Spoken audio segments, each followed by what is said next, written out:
Good evening, everyone. This is December 8th, 2011. We are the Budget Committee of Goffstown. Mr. Burt, would you please start with the roll call, and we'll go counterclockwise. I certainly will. John Burt, Merry Christmas. Richard Beatty. Richard Fletcher. Scott Cruz. Dan Cloutier. Ivan Bellavo. Kendra Hansen. Lisa Jukes. Jennifer Thoreau. Okay.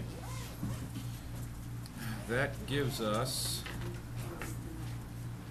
checker. I haven't heard from Brian, Philip, Elizabeth, or Bill Bates. So, well, Bill may have told me that he was gonna be on business, but I didn't get an email. So any audio comments you make to me and say, hey, by the way, I may not be here, I'll be a little late, something like that, and I say, please follow up with an email, because unless I have my book out and I write it, not necessarily will I remember. So that's appreciated from me. Welcome back to Superintendent, Stacy. And we continue. Now, I didn't. You said that. Oh, Guy Karen is excused. I had him on an E, but I didn't write it. He's, but thank you very much. All right, where were we and where did we leave off and who's got the next question? Dan, if you want. Stacy does. Can I start, because I just have some follow-ups from the last meeting, some questions people had and some information. you were Fantastic, looking for that's that great. I can follow up Because with. I'm not sure if I wrote them all down in one contiguous place, so that'd be great. Yeah, so, I was asked for information on the, antivirus software. So I talked to Gary. We actually use the open source for the Macs. So we actually are using that for the Macs. We are purchasing it for next year. Gary has been, looking to expand it to the PCs. He has some concerns about it, but what we're gonna do starting next year is he's gonna migrate it to the open source software, to one school, see how it goes, with the goal that if that works well, he'll continue to move on. He said, whatever software that he's using seems to be successful, and it seems to be almost equivalent to what we're purchasing. So he's gonna slowly try to migrate that to the PCs. With the Macs, they have less viruses, so there's less concern. He wants to just make sure that the PC, so he's gonna probably start with like Glen Lake with a smaller school to make sure that's covered, but that would be his ultimate goal, that we would go to that for next year. There was a question on could we use, kind of per diem and what the cost of that was for staff. Yep.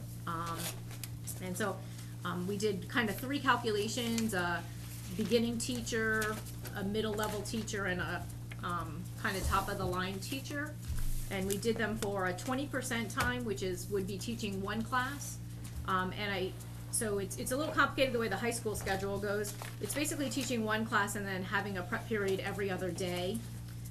Or 40% time, which was 2 classes, just to kind of give you an idea of what that looked like. So for a low end, a beginning teacher, for 20% time or 1 class would be basically $8,500, $8,533. For a 40% or 2 classes would be $17,232. If it was a mid-range teacher, 1 class would be $9,972. 2 classes would be $28,390. Some of the higher costs are because a 40% teacher would actually be eligible for prorated benefits.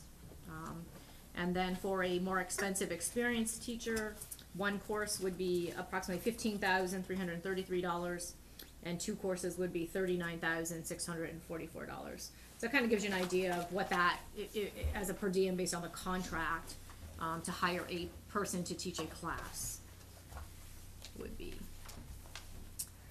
Yeah. Is there something in the contract that exists right now that requires you to do that? Yes, Okay. it's spelled out exactly how we prorate the salary too. Okay. So, then I was asked to kind of rank kind of the building projects or the building repairs. So I have that here. Do you remember what the number was? Was that in 000? The building projects? Actually, Yeah. they would be spread out throughout the budgets Okay. within each school. And so what I did was I pulled out kind of the projects versus kind of the repair projects versus generally, like we have money in there to repair windows if they break. These are kind of the projects Okay. that I pulled out, and so there were 14 of them. I will preface this by saying I think they're all important, so ranking them was on the difficult side. I don't wanna say that 14 is any more important than one, but I was asked to rank them, so which are more important. So the first one was the hot water tank replacement at the high school. We've had some issues with it. We don't anticipate that it's gonna last much longer, so looking to repair that. Then I looked at kind of repairing, I looked at kind of safety issues first, so repairing the exterior, some of the exterior doors and panic device replacements, because obviously if the doors are all rotted out, we wanna make sure that people can't break into the school, and so making sure those are secure, and those are, we've been doing them on a cycle every year, replacing kind of one door. Then was the bathroom upgrades, again, keeping infrastructure going. The sink and cabinets at Bartlett was next, because again, that was, those sinks are probably 40 years old, and that's one of the projects we didn't put in when we looked at the new building projects. We didn't include some of these things that we can do ourselves, so our goal would be to try to get some of those things done, and keep them in line with the building projects. Then we looked at the, seal coats on the parking lots to try to keep the parking lots so that we didn't have to, continue to, at some point, repave them versus seal coating them and trying to maintain them. It is something we haven't done in a long time. The exterior signage at the high school, that's been on there a long time. We get lots of people who get to the high school and say, where's the main entrance? So we'd put some signage throughout the building so people would know where that was.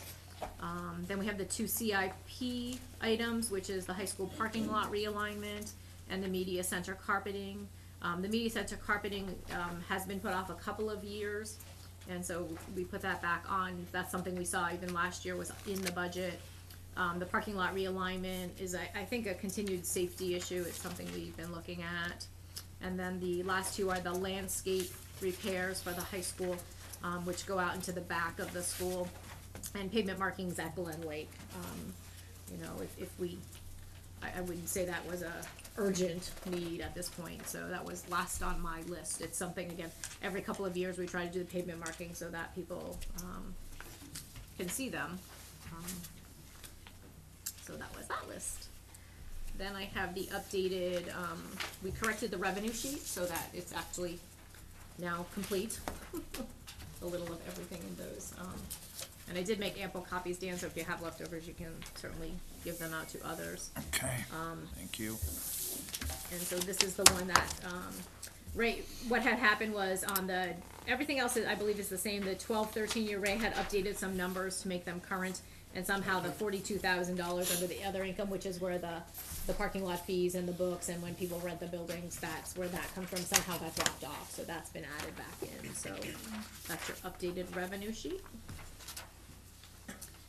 And then the last question, or the last comment was about the budget. So Ray just did kind of a 4-year historical. The question was, had we ever had a budget that was lower than the other budget? So this was just the, what he did was put together the proposed budget, what the default budget was, the difference, what was voted,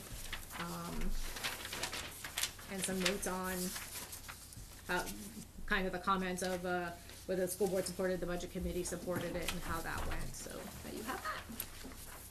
And I think that was what I owed, or There was the questions were. there was one more he was gonna get us, which was the default budget calculation. Yes, and he has to revise that, and, Okay. I asked him to bring that to the school board first before he brought it here, so we'll When's the bring- school board The gonna school be? board meeting is next Monday. So they haven't approved it, so, they haven't seen the revised version of it, so I thought it was fair to make sure the school Didn't you- board saw it before the Didn't you budget just committee have did. one? Yeah. They're having 2 weeks in a row? Not this Monday, the next Monday, the 19th, So two Mondays from now. That's gonna be kinda late for us. yeah. We need to make decisions starting next Tuesday. Well, I mean, the school board has to approve it anyway and pass it along to you, so the school board has not seen the revised budget, the revised default budget, Right. so. Just if you can bring that to him, or Jen, you can bring it, that's a problem for me.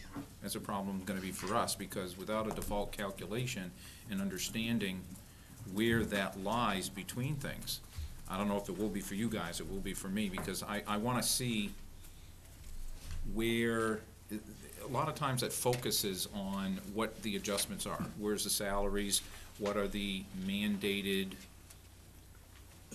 default modifications to last year's budget to get to a point. And that's very, very, very important. And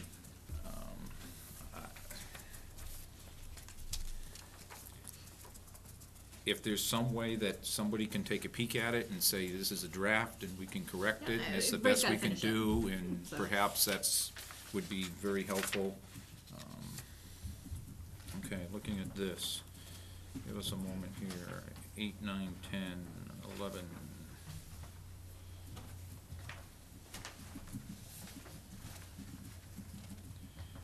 Okay, so which one, the 2008 was, the proposed budget was adopted and passed, correct? The 34,822,651. And the lower proposed budget passed in 2009.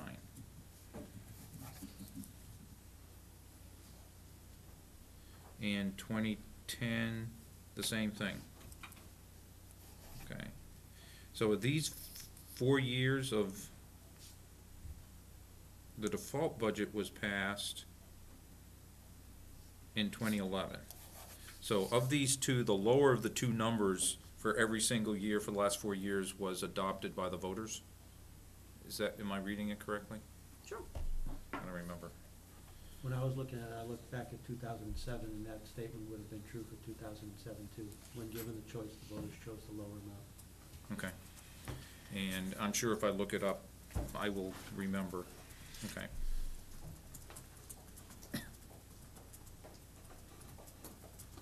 So in effect, yeah, from 2008 to 9, as it said, it went down, then it went up, then it went up. It may not have gone as high as the default or adjustment, but it, okay. I think that was the point of why this was written. Elizabeth made it. Sorry. That's okay, I just need to check you out. Okay. You can take one of each of these.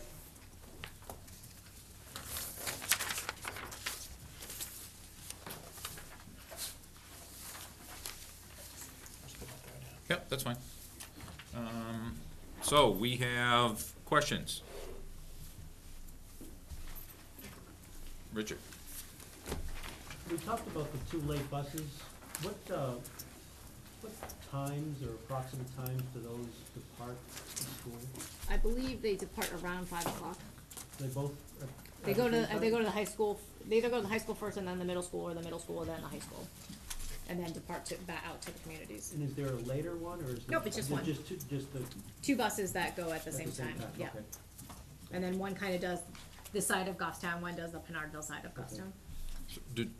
Let me follow up. Are there 2 buses that go to the high school and 2 that go to the middle school, and then? Then they divert. They divert, Correct. okay. And it's $68.25 per bus, or is it $68.25? Per I believe that's how it's worded in there. I saw don't have it in $68.25 front of per me. bus times 180 or something of that Yeah. nature. You remember what it was, Richard? It was a total like $24,000 or Seems something. about right, Yeah. yes. Okay. Scott? Yeah, I was focusing on your presentation on the Saturday and one particular slide which had, I guess, the lion's share of the highest cost increases. On that slide, it stated that there's about $171,776 increase in oil and propane costs. And you explained that that was based upon how the town does it similarly, where you take your average consumption in each school Right, for gallons. and you multiply it by the bid price. Is that correct? We multiply by we talked to the supplier that we're dealing with and Right. asked them for an estimated cost of what they would expect oil to be the next year. Okay. Because yours goes out further than, let's say, the town does, because you're on a different Right, we actually, budget we go cycle. out to June, so. Right. The next one was an increase of $463,595, and that was for increased health insurance costs. So that's, it's almost $500,000, and that's due to election changes and the guaranteed maximum rate. I guess my question is based upon my experiences, you get like a guaranteed maximum rate and you actually. A pre-GMR pre, and then and then you get one of certain. Yeah. You get a more certain one. Where are we in that process? This is the GMR, so Right. it will not be higher than that. Right. Typically, in the next couple of months, we'll get the actual. Do you know But what our the GMR percentage? average, like for Matthew Thornton, was only like 1.4%, so I don't anticipate it to go down much more than that. I mean, But that's not the big one. Yeah. The one The that one is most, the most was like It's the- 10.7, and that it's the was two-tier- 10.7 is the JW plan. And I'm, like we have, I think we just have 20, I think we have 28 employees on the JW plan still. So the big one is that Blue Cross Blue Shield 2-tier, right? Correct. Okay. Yep, and I will add those, based on the teacher's contract, that the driver has changed. It used to be that plan, and now it will go to, I believe it's the Matthew Thornton plan is the driver for the teacher, so they're actually gonna pay more into that plan to Okay. continue to be on it. All right. do you know what the GMR is for the BCBS? Blue Cross Blue Shield? I think that was like the 10-something, That was, yeah. So that's what this was calculated, I guess that's what I'm trying to Yeah, get it my was arms calculated, around. so we actually do, so Carol breaks it out based on actual costs. So she knows how many people are on the Matthew Thornton, how many people are on the different plans, and we actually figure it out that way, so. I just wanna make sure that I'm, if I can continue. keep going. So I'm not confused. The driver changed this year? or It will change for next year. For next, so for this budget cycle that we're in right now? Right, so we actually, for this budget, we actually had some additional cost savings on health insurance because of that driver change. Okay, because that, in and of itself, that number would make sense if it was still on the Blue Cross 2-tier, because that, I have, do we have, I don't know if you can, Yep. can you pop in what our health insurance Yep. is, district? Yep. I Is can. if we would simply just, It's 211. All I have to do is choose 211 on my little sheet. because it should be And then. there are 5 categories. 5, you've got, location 101, 102, 103, 205, and 305. Now, this is just health insurance, and so the fiscal, this doesn't look high enough. There's gotta be another number in there. That's only 85,000. Stacy, I guess what I'm Yeah. driving at is that, this would mean that our I'm looking for the total, % if increase. we're anticipating, say, a 10% increase, then it would mean that we would have roughly, let's say, a $4.6 million current health insurance budget. We're I see. predicting a 10% increase, Here we go. and, Yeah, I had it further from yesterday. That was only for one program. 211 is health insurance, there you go.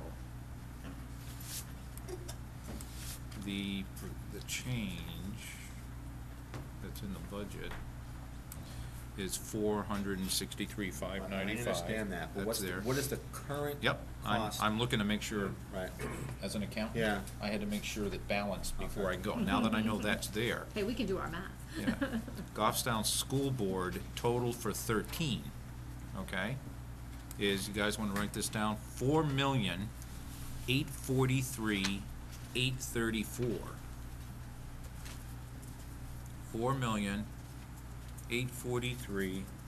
4,843,834. So if we just go and we look at the fiscal year 2012 budget, it should be that amount, 4,380,239. okay, so currently it's 4,380,239. Yep. Okay, and that's precisely, I guess, where I'm going. If the driver is changing next year, and our share as a district, you said, was only gonna be on the Matthew Thornton, Correct, I believe.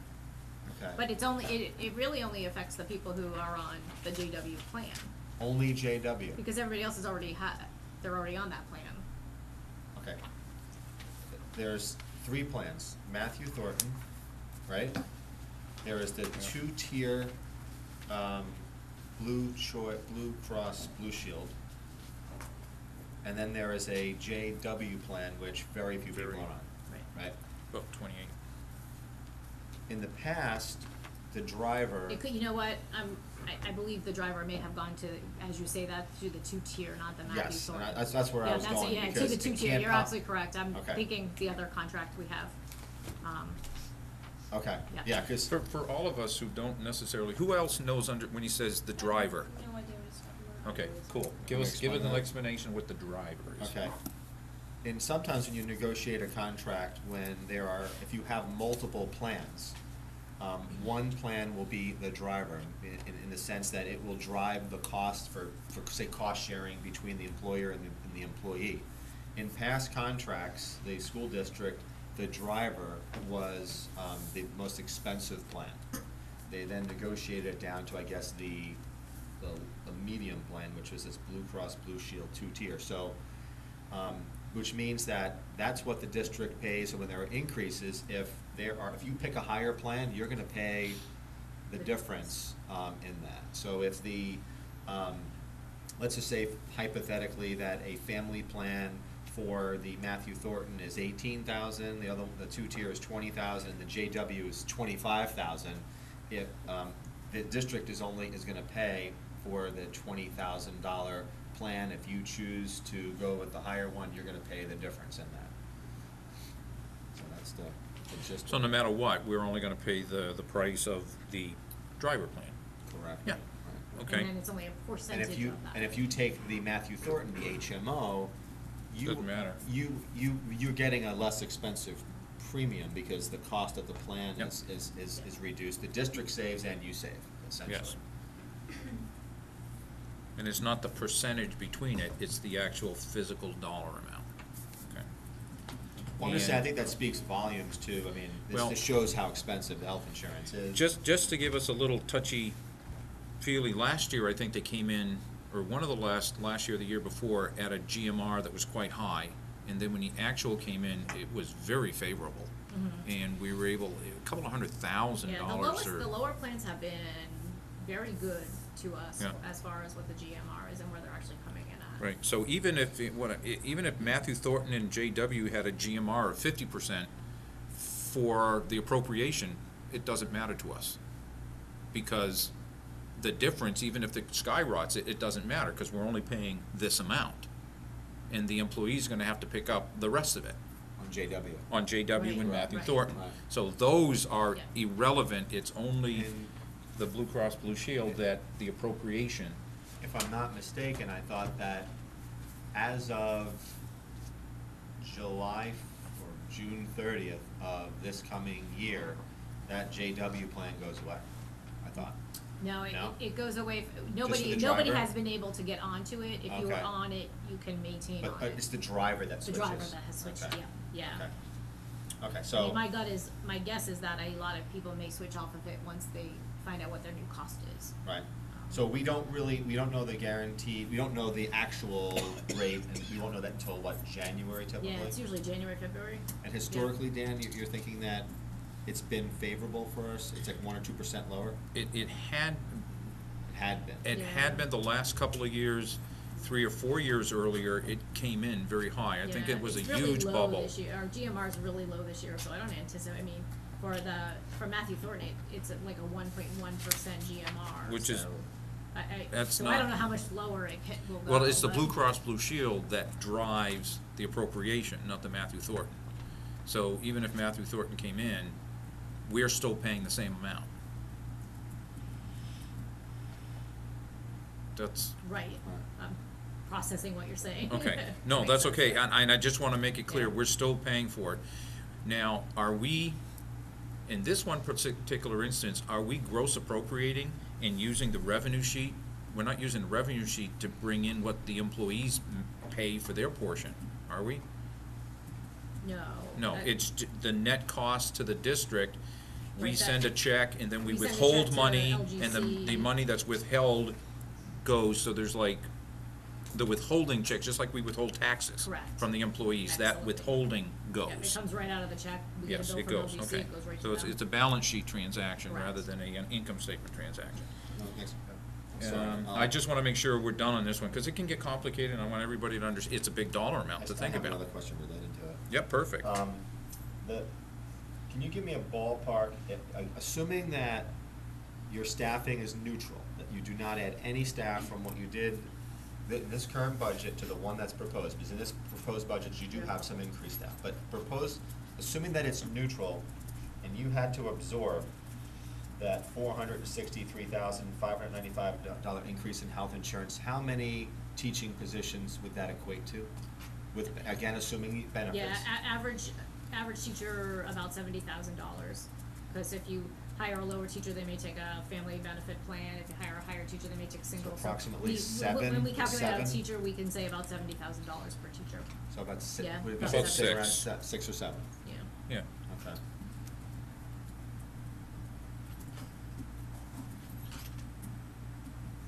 Well, there are probably additional things to think about that too, and where the teachers in the classrooms and all that other kind of stuff, but, I mean, it's a interesting comparison. What would you have to do for, if you wanted to say teachers, yeah, but now if you wanna say administrators, you can do that too, I mean. Correct. But that's already, so it's, It could be fewer administrators, it could be a lot more paraprofessionals or custodians or any or wherever, combination thereof. if that was it, and if the GMR came in at 2 percentage points lower, that would be, 150, well, it's 40, let's say, well, 46,000 per percentage point, you can think of it. right. $92,000 for 2%, or $100,000 for a couple of percentage points, depending on where they're going. And we get it from the LGC. Now, there is the LGC is all in the same framework. It's currently, I don't know if they still are, they were in a hearing with the Securities Bureau, Secretary of State's office, because there was I don't know if it was an order or something that said you gotta return money back because you withheld too much in health funds. Any idea what that would mean to the Goffstown School District if that were to have to occur? I have no idea. Okay, nobody's done a calculation. We don't know on the town side either, we subscribe to the same thing. Yeah. But you are right, there was Yeah. an investigation, and they're determining whether or not LGC withheld. The pool risk, right. Yep. And if And they're- or and/or used, diverted. and/or diverted funds for that purpose for other reasons. Yeah, okay, so that's also a potential source, okay. Everybody understand what I talk about Yeah, there? I don't wanna, you say a potential source, that could be 10 years in the Could be. legal system. It could be I don't 6 wanna- months, it could be Yeah. never. Yeah. It's just one of those things that you gotta, and no matter what, it's a disclosure of information, and you do whatever you wanna do with it, with the means. Would I feel comfortable putting it on the estimated revenue sheet? Nah, I personally wouldn't, it's nowhere close, because, they're embattled and embroiled, if you've read any of the correspondence between the two bodies. This'll be a US Supreme Court decision at some point, if they really wanna try. Okay. Further on the health insurance stuff. Richard? The numbers in the budget for health insurance, do those include health insurance for the people that we requested funds for to hire? Yes.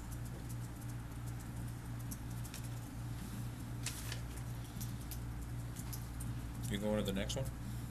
I had a question. Yeah, John? Stacy, Scott was setting this up. I'm just trying to think where I got a bunch of questions. One is, do we have to go with the LGC? You know, is it written in law? It's, No. I will be honest with you, they're probably the cheapest provider. And if I was told that they are not, am I being told wrong? I can't tell you that, we haven't explored other options at this point in time. All right. That would be a school board decision to explore other options. All right.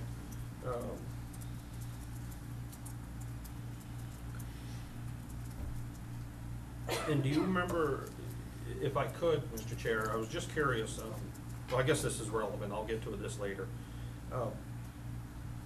Last year, do you know what the increase was, well, for this year, for 2011, from 2010, the insurance increase? I don't, I mean, it's probably, I'm sure, in your We can- calculate, in one of your spreadsheets. Well, I don't can have look it at the off top of my total head. now, the history, and you gotta keep in mind, that the personnel may not be the same and the plans may not the same, but what we can do is take a look at the number. I'll give you the total that I have that was expended for the fiscal year ended June 30th, 2011. You ready for the number? Yes. For 183, 657. For Okay. 183, and I rounded, 657. Because they have 84 cents and I just rounded it up. Do we have a number for the 2010? Yeah, I'm just adding up all of the information that we got on that spreadsheet. So that's my source, is the spreadsheet. I have yet to match any of the numbers on the spreadsheet to my historical documents. Yep, you ready? Yes. Are you holding your seat? 3, 4, 4, 4, 196. What year was that? 2010.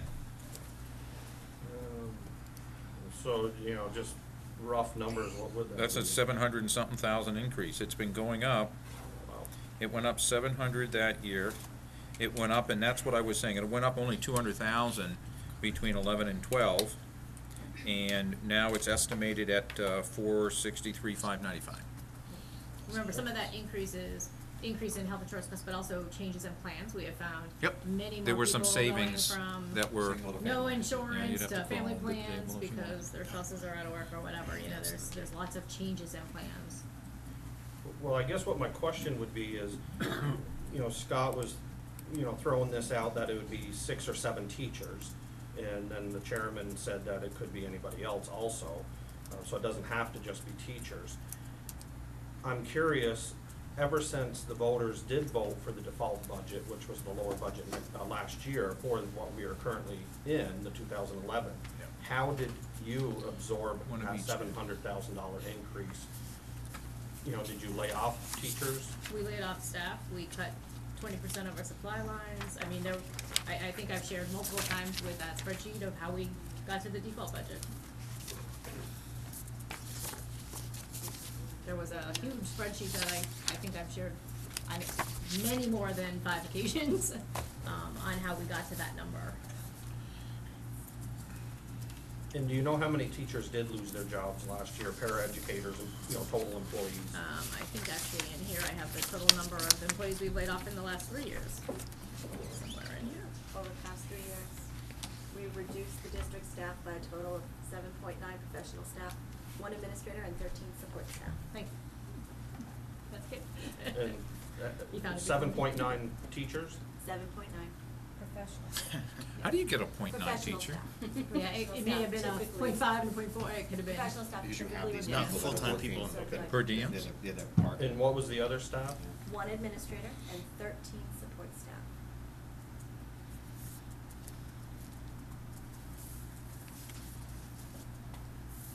All right, and then how many, as I've noticed in the paper, there has been job postings, you know, how many of those jobs were brought back? None of those jobs, the only postings you'll see now are either people who have left and we're rehiring, or, we had, at this point, have filled we filled a custodian position, and we filled a tech position, but those were not cuts, those were the $622,000 that we had to allocate for the retirement costs that we weren't sure. When we got that actual calculation, we've been slowly refilling those positions, because we know what we have available, so. But any position, those were the only 2 positions that were positions from the retirement. We haven't filled any of those. Any positions you've seen in the paper, like we have a tech integrator, that was somebody who's left the district, and we're just refilling the position. All right, so none of the 7.9 and the 1 administrator, the 13 support, none of those have been back? Okay, all right, thank you.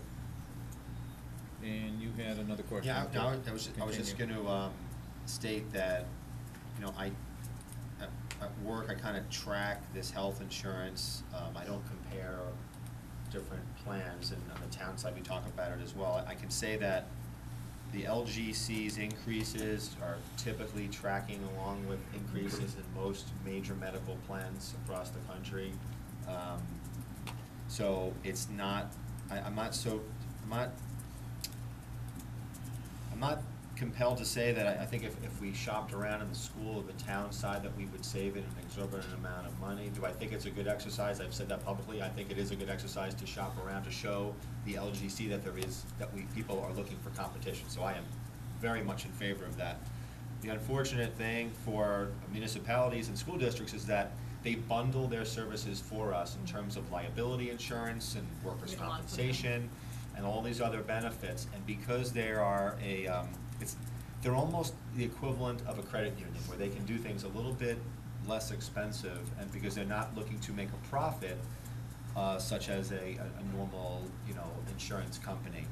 That being said, what Dan said is accurate. They are, I guess, involved in legal action as to whether or not they took these surplus funds, reserve funds, and they used them in other areas, and they did not. The allegation is that they may have been able to either reduce the rate and/or provide a lesser rate, but instead they diverted those funds for other purposes other than their principal obligation, which was health insurance. Who knows how that will pan out? But aside from that, the pure principle of the shared risk pool and health insurance is generally a lot cheaper for municipalities and school districts than buying it on the open market. If I could finish, comment on that is I don't know how we would know that if we aren't shopping. How would we know that it's cheaper if we You aren't don't. shopping? Because You from don't. what I'm hearing, that we aren't shopping. And from what I'm also hearing, is that there are groups out there that are saying, whoa, we need to look at this LGC and the municipal association. What are they doing? And that's how the securities got involved and the state got involved, is because there's a lot of red flags. And usually when there's red flags, there's something going on. And so I guess what my comment really is if you say it's cheaper, but nobody's ever shopped it, how do we know? I Well, think we should shop it. On certain things, we know that it is in terms of, because we do shop workers' compensation and others, because there are a few. The other thing to keep in mind is that not everybody wants that size of a book of business. You're talking about 300, right? If not more. In SAU 19, Be we have over 500. 500 They employees. don't even want to take on, sometimes they don't even want to take on the risk. But again, I've tracked it, and the increases that I've seen at the school district and the town level is similar to what I've seen in the private, and those who are buying it privately. It's not that far off. So you can go to a carrier, and like, what are you seeing for your increases from year to year? And they're generally similar. I do think it is important to shop it though. And I guess not to get too far straight off, but, I have a friend that has a company that has 5,000 employees, and they have insurance. So there are companies out there Yeah. that will take, 300. That's a drop in the bucket to a lot of these big companies. Okay, So help I me really out think here. we should be shopping. Okay, one of the things that we said, there was the Matthew Thornton, the JW, and the Blue Cross Blue Shield, how does that reconcile to the LGC? The LGC shops those, they're the Right, I broker think they, shop yeah, I almost. think they So sell them. they're not the self-insured, they're not the risk pool, or they have the risk pool because we go, Right, they almost broker it out. interesting. One of the reasons I mentioned, we're talking about the increase, and in my mind, the reason I'm letting the conversation belabor is because we're looking at a 10.1, and it's up to you Huge. guys whether you just go with the 10.1, you wanna see something different. We're hurting, it's tracking the same as others. I can tell you the state of New Hampshire's self-funded plan, that's administered by Blue Cross Blue Shield, but it's not, or Anthem, yeah, Anthem, same thing. There is actually a betterment, it's not going up, it's actually what's costing the agencies to put into there for their employees are going down. It actually, there's a couple of what they call, I can't remember what it is, but there's a couple of pay periods they don't have to pay for. They call it a holiday, a Yeah, premium holiday. something like that. And so that, but you can't necessarily compare that with the industry, because that cloud that it's covered is a finite people that they can totally, there's no other influences, it's only that group of people. So I don't know how that's comparative, but I had to indicate it because it's not all going on. Yeah, I was gonna say that, when we're in our quote-unquote off-season on the budget committee, I know that the town does this every couple of years. We actually bring an LGC and an health trust, and we bring representatives in. When I was on the school board, they've done that, to talk to school board members.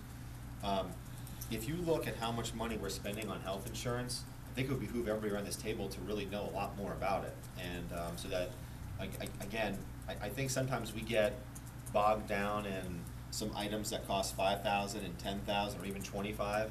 We all around this table should be very knowledgeable about what's costing the school and the town collectively $7 to $8 million. That's where the big money is, and I happen to agree that we should shop it. We should. I don't think this is the time to be making decisions on this, but I think it would be good for this budget committee to take the position that, yeah, I think you need to aggressively take a look, because this is a huge driver of our increases. And it's something that we don't have a whole lot of control over. But yet we'll spend more time arguing over, a $5,000 item, and this is $5 million almost. Can I just ask a question as a newbie? As to what? A question as a newbie? Yeah. I mean, I guess I just always assumed that salary and health benefits wasn't really something that this committee would alter. I mean, Now, when you're saying would alter or can alter, two different words. all right, well, define, I mean, can we? Absolutely, it's an appropriation. Have you in the past? I can't answer because I don't remember. I'd have to go back through the files and the forms. It's been discussed, I don't know if we actually did. Yeah. No. I don't The think answer, so. I think, is no, but the stark reality is that when Well, you know why it was no? Just let me insert for a moment. We were talking about it very hard, and right before I believe it was done, the actual rate came in in January, and it came in lower, and it was after, between the public hearing and our final number to go to deliberative, it came in lower, and we accepted it and went forward. But we did not, I don't believe the committee ever altered it to alter it, but it's available to be altered. But I would add, if you alter it and we have to There cover are it, consequences. something else goes. Right, there are But- consequences because They can do it contractually. Okay, that's why I thought you. But you That's guys the accept difference. it, Right. That's- the consequences of the budget committee having discussions, looking through the numbers, I think ultimately puts pressure, a lot of pressure, on a school board or a board of selectmen to say, you really need to look really hard at your benefits, what you're doing, your contracts, and what you're offering, because if you don't get a handle on your health insurance, because it's such a huge driver of the increases, it's gonna impact the services that you provide. So I think the consequences of that is that, yeah, I mean, I know that, I'm sure on the school board, they're doing the same thing as they're going through their contracts. We're doing it on ours, and you're looking at some different things. But it's a huge driver, and it's the same thing for any other business out there. I mean, companies are making business decisions based upon increases in health. That's why it's a national issue. It's because you're not able to do a lot of the things because the cost keeps on going up and up and up. Thank you. And you can relate that to any number that's in the appropriation. Okay. You can take the oil and you can appropriately, completely, Well, oil I'm well aware of from last year, but you can completely zero it out, is what I'm saying. okay. But there are consequences to that because you need oil to heat, and so you gotta find it someplace, and that's where you heard there was a 20% reduction and all of that stuff, and this is what the school board determined. So it doesn't matter what the budget committee says, okay, this is what I think we can do, and it's been done before, but that's rarely whatever happens. It's not what is actually done, because the school board is tasked with making that decision with that pot of gold, pot of money that they get. They get to make their own decisions. They don't have to do the detail from where we're coming from. And again, without going into, belaboring last year, but I think that's where there was difficulties, because there were motions, or I think there was a budget that had like a 20% decrease in a fuel line, and people were like, wait a second, we know that's not realistic, we know we're gonna have to spend X amount on fuel, or say health insurance, and then it's like, oh, school board, you figure it out, and I think this body looked foolish because of that, because, that's just my opinion, and I think that's what created some of the problems, whereas. We swayed, Yeah. we've swayed, Yeah. we swayed. Let's get back to questions if we can. Next question, Dick. Stacy, I just want to hit on that fuel oil for the schools. you're paying $319 now, it says. Yep. And it says that you're estimating to pay $388.9 for the coming year. Where did them figures come from? From the oil company that we're dealing with right now. We asked them for a That's- projected rate. If I knew a It lot about seems oil that- futures, seem- I'd try it, seems but. that it seems that it's probably, you know, it could be 10 cents or 20 cents out of line of what Yeah, probably will I happen. mean, it's just like this year, we're paying $319, we only budgeted $268. Right. It's a guess. I mean, it's the oil company. I trust them well more than I would trust myself guessing what the oil price for next year is going to be. They can look at what futures are, they can look at trends. Yeah, but right, you know, like right now, they're advertising at $3.59. So that's, you know, 43 cents higher than what you're buying it for because of the quantity you buy it. So, it just, you know, one school is it's coming out to like $42,000. Right. Your middle school, more than last year. Yeah, I mean, if I had think a, the percentage is high. yeah, if I had an ability to guess what oil would be, You wouldn't that be would doing be that job. great, right? You would be super- Be You don't millionaires. think so?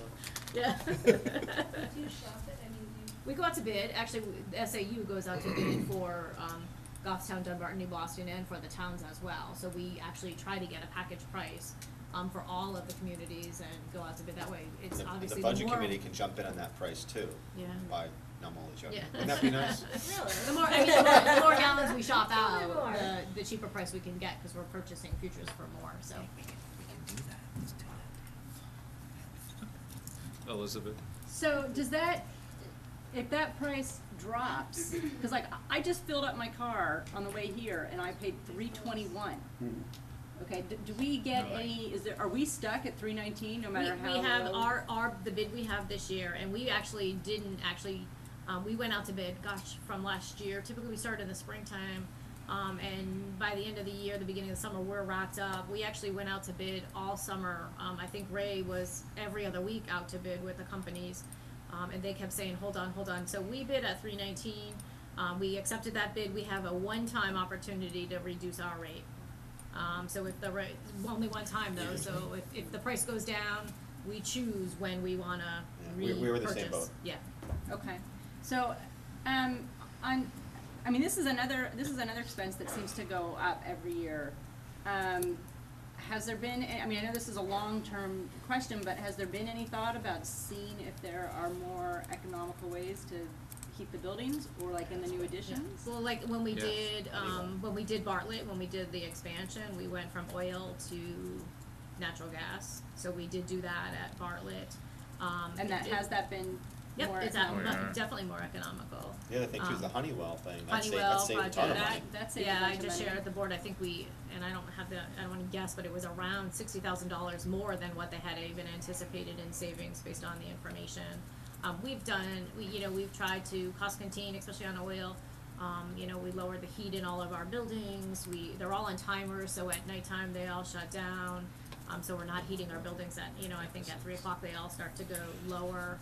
That's all electronic now. I think you'll see there's a $13,000 for an upgrade to that. We haven't upgraded that system in like 10 years, and it really needs to be upgraded, so that it can obviously be more powerful and more useful. So we've done that, so Jerry can actually check heat in different rooms. So if a teacher calls and says, my room seems hot, he can actually go in and see why it might be hot and electronically do it all. So we've tried to cost contain that way. I told them classrooms at 68, instead of 70, let's keep them down. So we've looked at those different avenues. Let me give you a little idea. The budget for oil, if it's contained in 624, which is the 3-digit account for that, it's in 101, 101, 101, 101. Who's 101? Is that the Bartlett? That's Bartlett. Bartlett. Bartlett is propane Propane. No, get natural gas. or natural gas? That's why there's Zero? Bartlett has been steady even for 3 years on oil now. 0. That's spiked in Manchester, so. Yeah, but it's the oil. Yeah. So the other 3 schools right now have a budget of $515,928. The 2012 budget, according to this, was $356,568. Was that number ever adjusted downward for going to the default budget? No, So you're talking last year's, but this year's current year budget. the 2012 budget that I'm looking at in the spreadsheet Yep, that we 11, gave 12. it. We did not budget it down. So it's, okay, so that was the request, not what they actually got, was $356,568. It must be up by 200,000 this year, the whole thing. 160 from that budget. And the actual in fiscal 2011 was 315,517.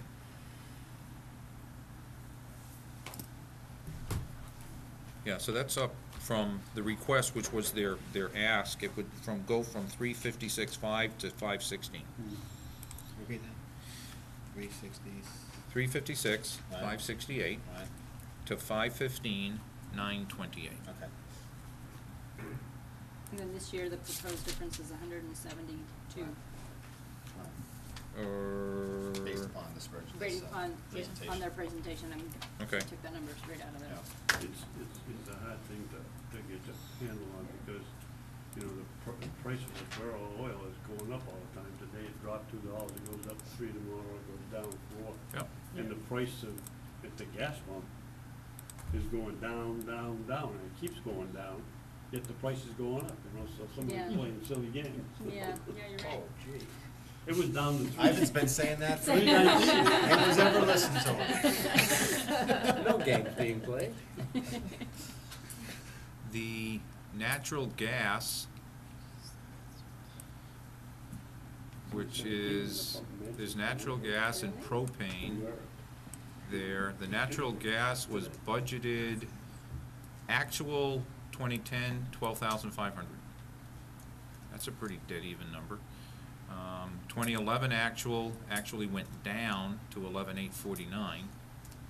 The current year budget is $18,025, and that's also $18,025 for the 2013. That's for heating Bartlett.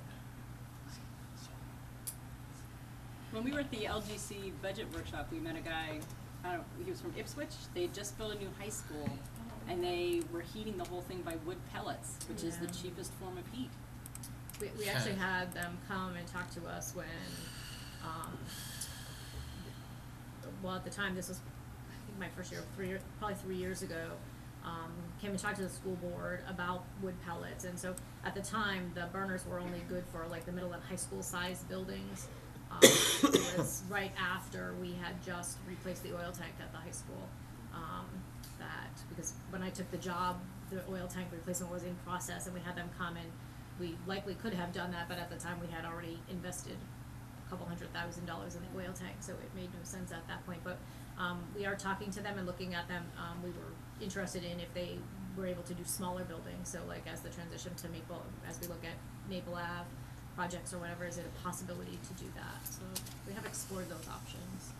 Why don't we build a wheel and get the kids to run on it and get their exercise? I was kinda thinking the same As thing. they heat the building. Rotate them out in the classroom, keep the Yeah, blood flowing. the fight against obesity, Okay. and it works in our pocketbooks. Just hook it up to the Y. Wow. John? What is the proposed gallons, the budget per gallon this year, or what's in the budget? For oil? next year, Yeah, for oil. 3,885. So 385 and a half? 388.5. 2 eighths and a 5. $3.89. $3.88.5. Oh, 88. and a half cents. Okay, so 388 and a half. Okay. Let me write that down.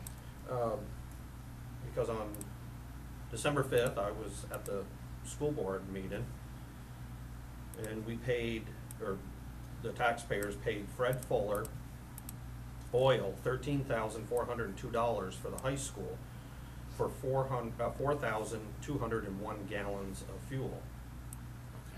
And that comes out to $3.19 per gallon. Yep, that's what Right. we're Correct. currently That's paying. what we That's paying. what That's we're what it paying is right now. now. Yeah. That's the current payment. Okay, so that's what the current is, Yeah. and they're Yes. saying that, if I understood right, that was 40 cents below market.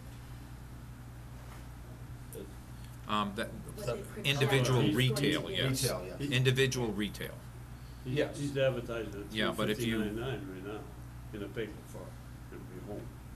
And also what I heard is that, because I did write it down, because I kind of questioned it, so ever since you're here, I'll ask you. They said that they're gonna wait until approximately January to tie in, you know, to make, you know, to get somebody down and say, you know, how much a gallon and this is what we want. You know, what, We have a contract with them for $3.19. We have, but when does it expire? it expires in June. I think it expires April 30th. That's a contract that the town of Goffstown, the town of Dunbarton, all 3 school districts, and the SAU are part of. All right, well, maybe I misunderstood, because what I understood was that, you know, somebody said it was 40 cents below market, and then also that they were gonna wait until January to see if there's a lower price. No, Right, Yes. that's yeah, what I that's said correct. earlier. That's correct. Yeah, that's correct. We, Well, why don't we indi- jump now? We're at Why $3.19. jump We're now? below market. We're below market. Market's at $3.59, we're paying $3.19.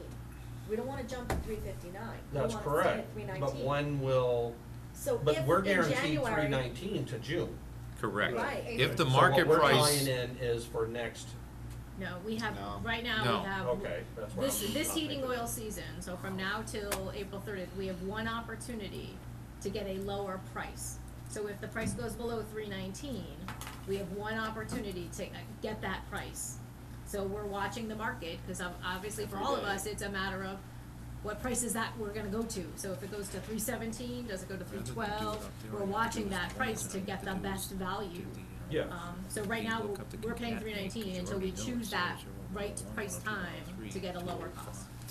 We will continue to And pay once you $3.19. sign on, when would that price be, you know, the price you're gonna sign for, when does that take effect? For The the price- 2012 budget, right? But No. it's, no, 12-13, we will go out to, for next year's budget, what's in here, we will go out to bid at the end of this year.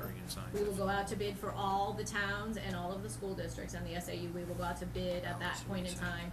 And again, like this year, I think it was September, October before we actually accepted a bid, because we were waiting to get a good price. Okay. Yeah, so John, just to clarify, And just put between we're all in the quotes same instead boat. of doing For C2. the next 5 months, Put we are 00 locked in in at quotes, 319. 21 in quotes. For the next 5 months, should the price go lower by a nickel, 10 cents, 20 cents, we only have one opportunity between now and the next 5 April months to 30th. get a lower price. And It may or now, may never you know, again. conceivably, it could, let's say it happened on March 30th, well, why would we even, why even bother? You know, you might fill up your tanks or something, so you might save a little That's right. bit, but. Top the tanks Right. up. Then, we have to then go out to bid again before that time for another, and what's happening Okay, is, that's- the oil companies before would give us 1 year. They would give us that rate for a year. Now they're giving us that rate for 6 months, 5 months, 7 months. And I hate to say it, but it's so difficult for, say, Sue DeRusso, or in your case, because you almost feel like you're hedging, you know, You on are. oil futures. You know, and we have these debates all the time on the board, and like, you just never know when, you know, kind of to lock in. It's that volatile, and it's been that way for the last 5 years. So nobody will tie us in for the 2012-13 No. year? Not at this point. Okay, all right. So, to wrap it up in the discussion, the dollar amount that is currently proposed in the school board's budget is based on a certain amount of gallons of oil times $3.88.5. So if you think the $3.88.5 is a good number, then you're good with thinking that's the need. If you believe it's too high or too low, that's how you have that opportunity, in my mind, for rationality to make an adjustment. Or some other ideas. Maybe in the schools you can put better this, better that, or if you know there's something going on, or the heat, or whatever, you can come up with some rationale, so. Although you don't need a rationale to make adjustments to numbers, all you need is a motion. Get the degree days for the last 3 or 4 years. We're not making and see motions what now. Yeah, differences do. You could all right.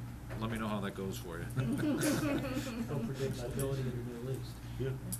Now, that's probably, there you go, we're gonna count on you on that one, Richard. Or in Venezuela. Or maybe we can drill in Texas or in the, all right. Further questions, Richard? The maker of the smart boards, is that Smart Tech? Does that sound familiar to anybody? Because, I asked about, It is do they have it in? Yeah, It says smart right on it. Yeah, you know what, it says I smart think smart technology. technology, yeah. Okay. Yeah. Well, because I asked, demonstrations available on YouTube, and I answered that question when I went home and did my homework. They're not on YouTube, but if you go to the Smart Tech website, they have all kinds of videos, and they even have the, what do you call them, the clicker The things. clickers, yeah. So, anybody who's asking, it's available on the internet.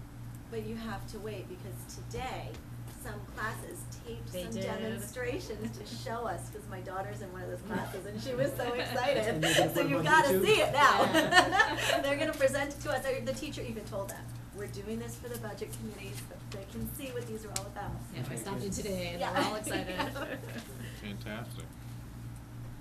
Because there's nothing better than to get kids excited to be at school. Because you get a better bang for your buck, so to speak, because, all right, I'll let that Excited go. for the record. So when are we doing that? When are we seeing this? I don't know. It came up that, next Thursday I'm doing the fourth in the community workshop series, and it's, Right. we're starting off with technology, so the first probably 45 minutes to an hour will be on technology, so I have an elementary school teacher and a middle school teacher who are doing, Gary's gonna do an overview of technology, and then I have teachers doing some presentations using the smart boards, because we thought it was, to get people to understand the use. The perception from a lot of people, I think, is that you teach kids how to use a smart board is a tool you teach, a smart board is a tool you use. And so, to get people to understand it, so it's gonna be, whoever comes will have an opportunity to interact with the smart board in the beginning, and then they've taped kids using, the smart board, and then there'll be some activities with the clickers, so people will be able to see what they do as well. So that conflicted with our meeting time, so are we going to that, or what are we doing? We're gonna have to talk about that next Tuesday, because there's another conflict, apparently, that we need to talk about. And we don't necessarily, we don't have time to do everything. So you guys are gonna have to make a decision on what you wanna do. And I am not in favor of meeting between Christmas and New Year's. At all. Yeah, I may not be here. I'm not in favor of that Yeah. So we do have to, and unfortunately, I don't really wanna go to the 22nd, because it's that close, but we may end up doing that, I don't know, we'll see what happens. So, can't answer the question until, what I do expect on Tuesday, the first thing we'll start doing is talking about our meeting dates, and what we're gonna do, and where we're gonna go, and all those kind of things. Well, Stacy's here to answer questions, so I'd rather not monopolize her time with We're other. done. I had it. You got another question? Go. I know that we paid off the Mountain View bond, so that was last year, so that's now paid off, right? That's not in this, Correct. that's not in this budget. So the only bond obligation that we still have is the high school renovation. Correct. And was there a refinance on that? Yep, Or- we that was refinanced it last year. Okay, And so, there and it's was still. over $100,000 in savings by refinancing it. Okay, and I assume that the opportunity to get even lower is not feasible, or it's not worth it? I think we got a pretty low price in our refinance. Okay, so I'm just saying Yeah. it's not, I mean, I've refinanced mine Yeah. like twice in the last 3 or 4 years, but, so we're kind of tapped in terms of going to that well. Yeah, as far as I know, I mean, Ray may be able to answer that when he comes from planning Okay. board further, but I think we got a very competitive rate when we refinanced. Further questions? Go ahead. Busing, we just renegotiated that contract as well, I guess? the Correct. Busing? 2 years ago. This budget, 12-13 budget will be our third year of that contract. Third year or second year? Third year, this is our second year. No. So In the, that- let me get that through, so the 2012-13 school year will be the third year. Correct. So the prices in the budget are what's already been contracted with? Correct, we have a 5-year contract. Okay. And and in that contract, at one point, wasn't there like an escalator built in for fuel, in case the fuel kind of went above a certain price? Is that still the case, or? Yeah, we actually got a higher escalator. Off the top of my head, I believe it's $1.50 a gallon, but I don't wanna be quoted on that because we did it. I don't deal with the bus contract. You might have it, yeah, I don't. Okay. And we actually, when we went out to bid, we actually separated out the contract. We went out to bid for both regular ed and special education, because Goffstown Truck Center had been doing both of them. And we thought we could get more competitive bids for special ed if we went out, and we actually did. We went with the Provider Enterprises, which is a different, they specialize in special ed transportation. And we got very, very competitive rates. We saved a lot of money by going with them. I can't, if Phil comes up with the contracts, but, So there's a different contract for yeah, special ed? we had different contract for special ed and regular ed, and we had significant savings on the special ed contract. Yeah, that was huge savings. Yeah, it was on, huge. I'm still digging. Too many email folders. And what's the budget point of your question? Was there any ability to either renegotiate the contract? Is there, I mean, I'm just looking, I'm. For some, okay. Yeah, I'm looking at like the big things. I mean, no disrespect to, calculators here and there, but your health insurance, your busing, these are the bigger ticket items. Yep. That, or in bonds, Yeah. if you can refinance, you can save money. That's where I'm. Yeah, and I would add, like, for the bus contract, we actually negotiated 3 separate contracts, but together with Goffstown, Dunbarton, and New Boston, so we got some advantage of even bigger volume than just Goffstown.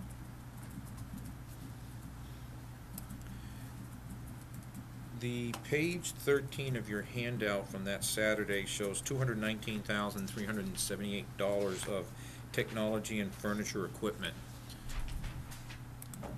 Would we have any activity codes associated with those that I can focus on to find out what it relates to? Well, the technology, the biggest part of the technology would be in the district line, and that would be the smart boards, $128,000.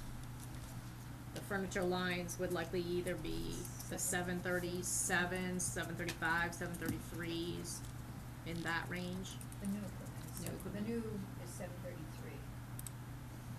Replacement's 737 Okay. for furniture. Yeah. I see, would replacement be without equipment, the replacement throughout the furniture, budget. 737, okay. Would that 219 be, that would be equipment as well? And where would the technology fit under, which 700 number? Would that be One on of those 737s, if it was new, or 735 or 737? 37, yeah. Okay. Yeah, it's all new equipment.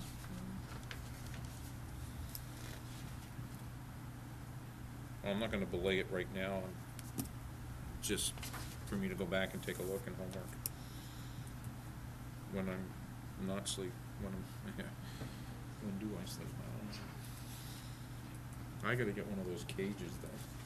You can have a monitor on it, we can just keep walking. We'll put a smart board inside the cage. You can and be while on- the teacher's doing the smart board, they can be. I do not have that information. Everybody hear him? Nice and loud? I don't have. I do not have that information anymore. And does anybody have the list of the 5.5 positions? I know I wrote them down someplace, but does anybody remember what they were? Oh, here we go. What page? Well, it just talks about it on page 13, the 5.5 new positions for $273,000. Yeah, but they were listed somewhere. One of them is Mountain View Middle School admin, the other were 2 part-time. No, the admin's not in there, that's the new positions are a world language teacher for the middle school, a .5 special ed teacher at Glen Lake, 2 library paras, one at the middle school and high school, and I believe the other 2 are para educators that are reimbursed by the sending school districts. How many of those do you know? 2. 2, okay. That would be, I believe that's 5. So that's revenue neutral, because, Right, that's right, neutral. Yeah. exactly. Those 2 would be Right. Yeah. revenue Yeah. neutral. It's really the foreign language, the halftime sped, and the 2 paras are really the So it's 5.5 new positions, teacher, in the Support staff. The paraeducators are support staff. So 5.5. And where is Because- the administrator coming from? That's a currently That's a budgeted currently but budgeted unfilled. position, but not filled Okay. position. So what is it budgeted at, $1? No, No, or it's full budgeted at, It's- well, it's actually budgeted right now at 0, because that was in order to meet the retirement, the $622,000 retirement cost. Again, that was another spreadsheet I had given out, I think multiple times, that has those positions listed on it that we did not fill to be able to come up with the $622,000. We did not fill a middle school administrator's position to be able to meet that need. Is it gonna be filled this year? No. We don't have them. Well, about 200,000 we put towards retirement costs. We had to fill the gap of the oil, was about 100,000. We've replaced the technology person and the custodian, which is gonna use just about most of that money.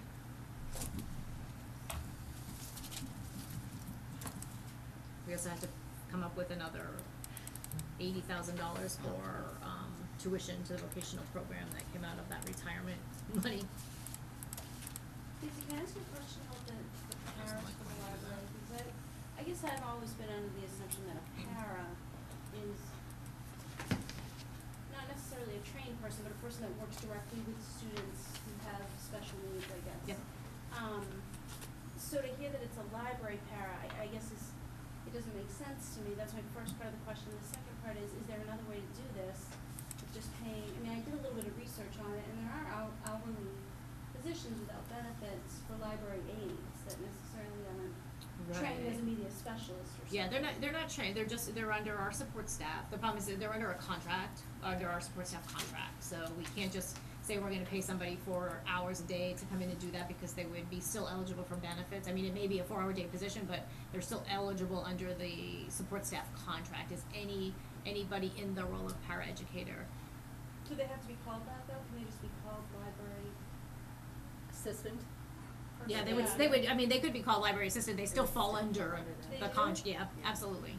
Absolutely, they're still filling the role of a paraeducator can take on many roles. I mean, we in Goffstown, because we try to not have a lot of staff, our paraeducators are mostly focused on our special ed students, and so right now, we have actually eliminated, like at Mountain View in reductions, we've actually eliminated any general special ed paras. So paras, we used to have paras who used to go into the classroom and support the classroom teacher. like an assistant teacher? Right, we don't have, that used to help out with the special ed students, so you might have had during language arts, you may have had, 4 students who are reading significantly below grade level, you may have a para in that classroom to help support that.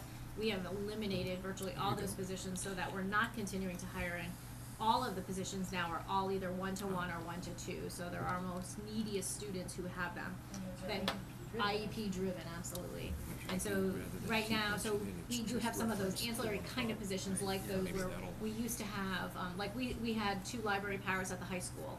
We reduced it to 1, and we had one at the middle school that 2 years ago we cut when we were making budget cuts. And so what we've identified is the need to continue to fund those positions, because like at the middle school, the notion was we'll try to get volunteers in there. Well, it's difficult to get consistent people who are trained to do that job. You can't, they do a great job, but you can't rely on a volunteer. They can call in and say, I'm not coming in, and then we have nobody. So we've just, the board, and it's a position that those 2 positions have gone back and forth.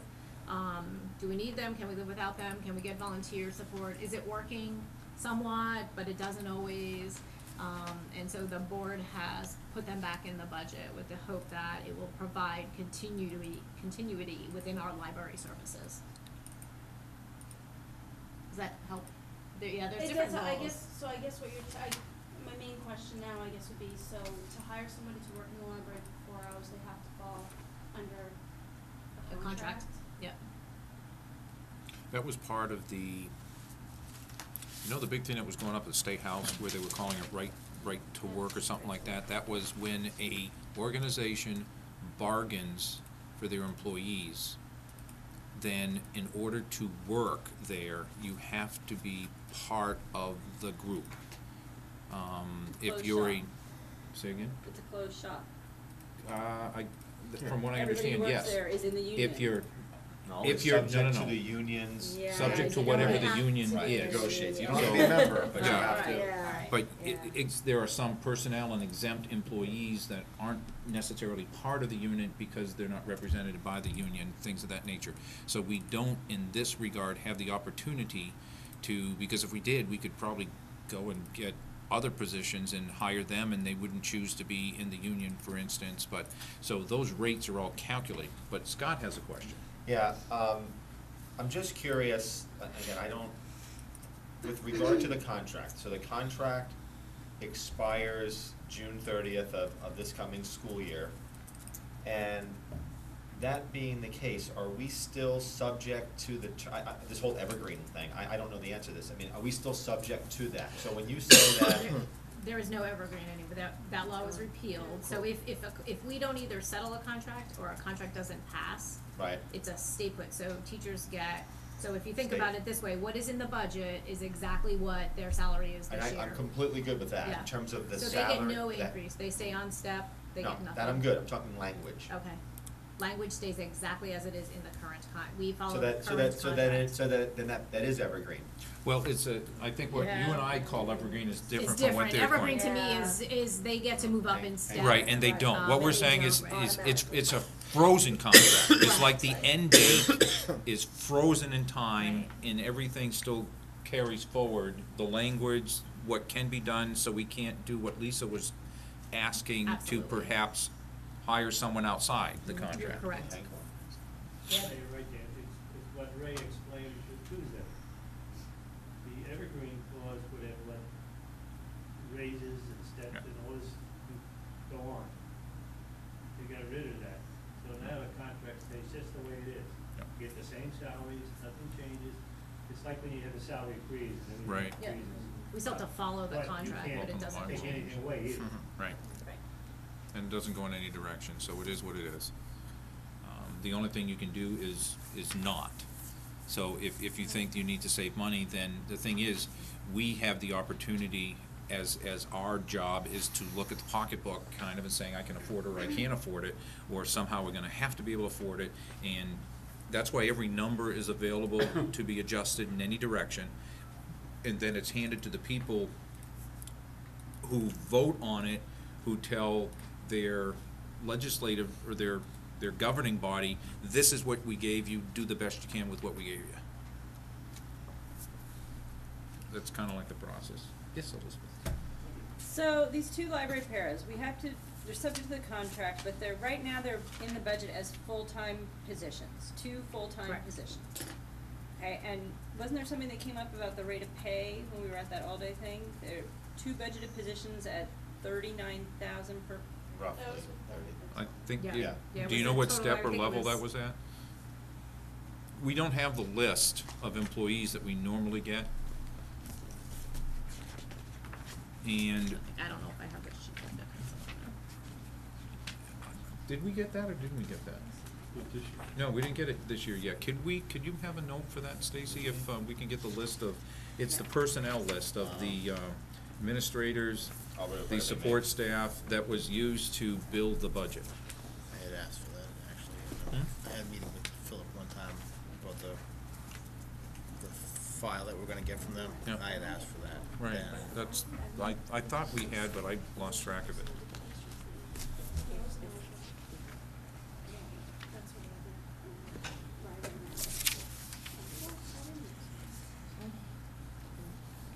They were budgeted for salary 16,559. the salary is 16,000? Yep, I don't know what. 180 days. I'd have to, I That's don't have the still- hourly rate, I'd have to look at the, Okay, well, contract we to don't see even where that know. comes out. So the Yeah. 39 was with the benefits? with the benefits, correct. It was a total of 79,402 for the 2 Okay. paras. That's about 14.15 an hour. Yeah, the salary she gave, yeah, that's divided like 6.5 hours a day. Because you have to We pay budget for, we budget for. Oh, with the benefits, yeah, Over to 30. yeah, Benefits is what brings it up. right.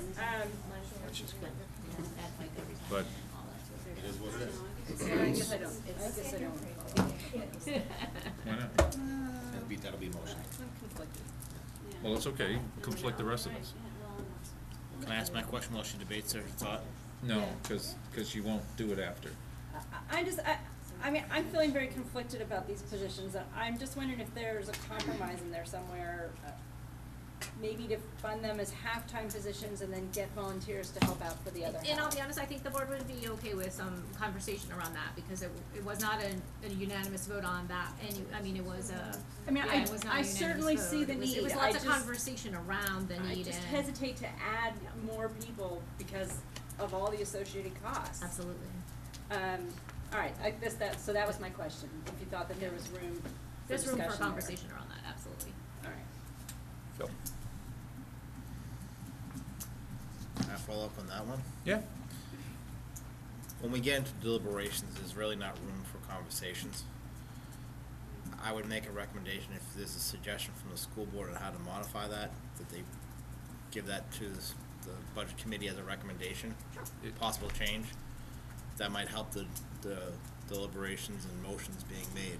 As a point, the deliberations start next Tuesday and Thursday. Understood. And then they're not meeting until after. Oh, we had this, you weren't here yet, but we had talked about getting the default budget, and we, Stacy wanted Ray to get the school board to approve it before we got it, and we're not gonna see it for next week.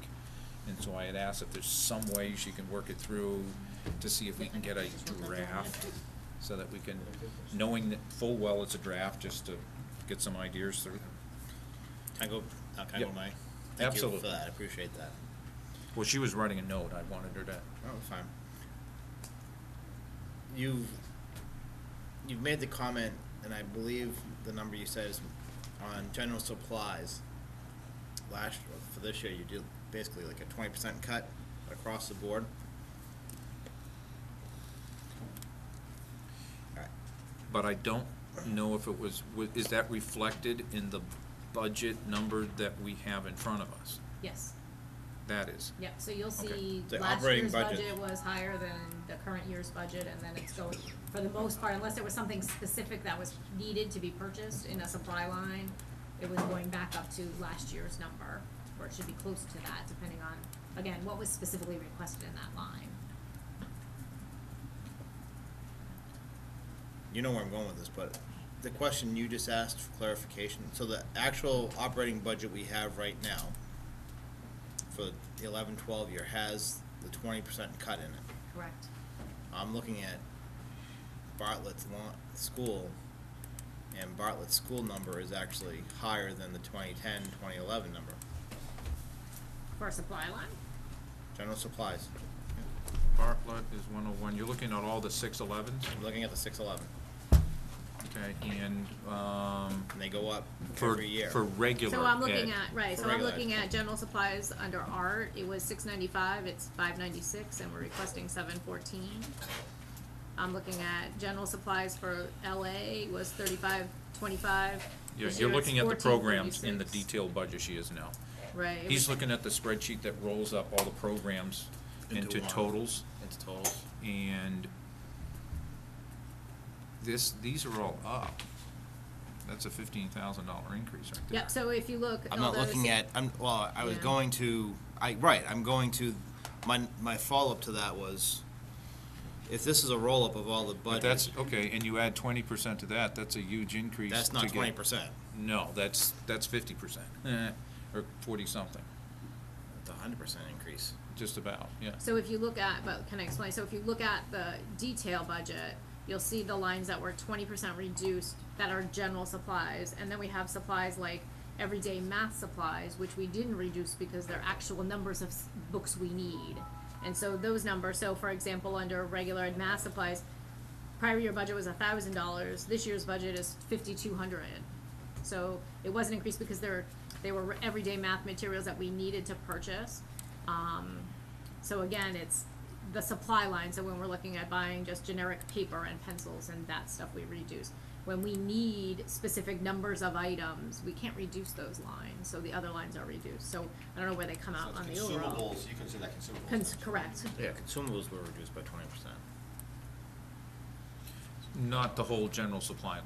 Not the whole, right, so it's kind of a mystery. Right, so you have to look at the detail to identify No, which specific I supply am at that lines. as well, Yeah. and it's, But here's what we're seeing, is the current budget that we're in now is $14,972. The requested budget is $30,216 for a $15,244, or 101.82% increase. We can look at the detail that delineates exactly what's being requested in all the various programs. And what I'm ascertaining from Phil's question, is there anything in particular that's jumping out that Like, would again, spike that? if you look at the math materials, so we went from $1,000 to $5,200 to next year 18,000, because again, it's the math curriculum cycle, so we need to update everyday math materials, so you'd have to, math consumables, so you have to kind of look through the individual lines to identify where right, those are. no, I so- do, and that's kind of where I was going, is Yeah. trying to see what, based on that, pretty much, it should be since this is the math curriculum year, that should be the big ticket in pretty much Correct. all the schools. Yep. And all the supply lines. Right, But, like I look at, but we say that, and then we go to, well, I shouldn't say that. If you look at it, and the reason I ask the question is because if someone did what I just did, it doesn't doesn't match that match up, 20%. right. However, if you look at Glen Lake, it matches almost perfectly. Glen Lake went up 16.9%. right, because Glen Lake doesn't Glen Lake is all necessarily- consumables. Exactly, right. That's all, It's paper pencils versus you try and hold a math glue stick in there materials. for any length of time. Don't work. So I think for some, they might not, the everyday math program, you get a workbook. Right. Right. So it's not like you're getting a math book and then the teacher's Right. giving out photocopies of everything. You get a workbook and every kid fills in their stuff, and that's their workbook and they keep it. Yeah, and there's the home And links that's- that And that's like, is that the could be workbook kind of that was 15 home bucks a every kid day. or something. But right? like I said, Yeah. if you look at, if you look at the schools, Glen Lake went up 16.9%. The high school went up 16%, but they have the textbooks, not the Correct. workbooks. So their consumables went up 16% this year. So the schools like Bartlett, Maple Ave, and the middle school went up more than that 20% because of those Those other math additional pieces. consumables. Correct. So, okay, thank you. Let me go one step further. That clarifies why. Yeah, I'm looking at program 1-1. Yeah. Regular ed, math, Bartlett General Supplies. So it says everyday math, we order student material sets for $4,870. Oh. It's got student resource books, $4,430. Classroom resource packages, $3,000. All of those and other things total up to $18,637 for the request, but the current year's budget is $5,260. The question I have is, what didn't we buy this year that we're buying, or that we're put in the budget for next year? Because Right, again, it's some of the materials that are being updated to meet the Common Core I talked about at the budget meeting. Yeah. So that's what those are, so a lot of it's updated materials that we don't necessarily need to purchase every year, but So you those purchase aren't them. part of the workbooks. Well, some of them are, some of the materials that, I think the everyday math reorder student material sets are things we use. I think the resource packet, the classroom resource packet for 3,000, and the student resource books are the new ones, that meet the Common Core. So Dan, in lieu of them Okay. buying all new textbooks for the elementary. This is not textbooks. But that's what they would have to do to meet the new Common Core standards. Not a In problem. lieu of that, they're buying an ancillary material piece. Not a problem. That will What I'm add to trying to it. do is compare one year to another, because every year we see Right. workbooks, Well, and the I Common should Core is see new this workbooks, year. workbooks, Right, right. even if they're new workbooks, you Right. should see workbook replaced with a new workbook, the same cost every year. Well, What I'm trying to do is. and I would say yes to some things, unless we change the curriculum and we are no longer using everyday math, or we're no longer using that workbook and we're using a different workbook, or That is doing not different materials. used up in We one don't- year, doesn't have to be replaced. That's what I'm trying to Right, figure but out. we also don't teach the same thing every single year the same way. Everything changes. You remember, we're dealing with students, not things.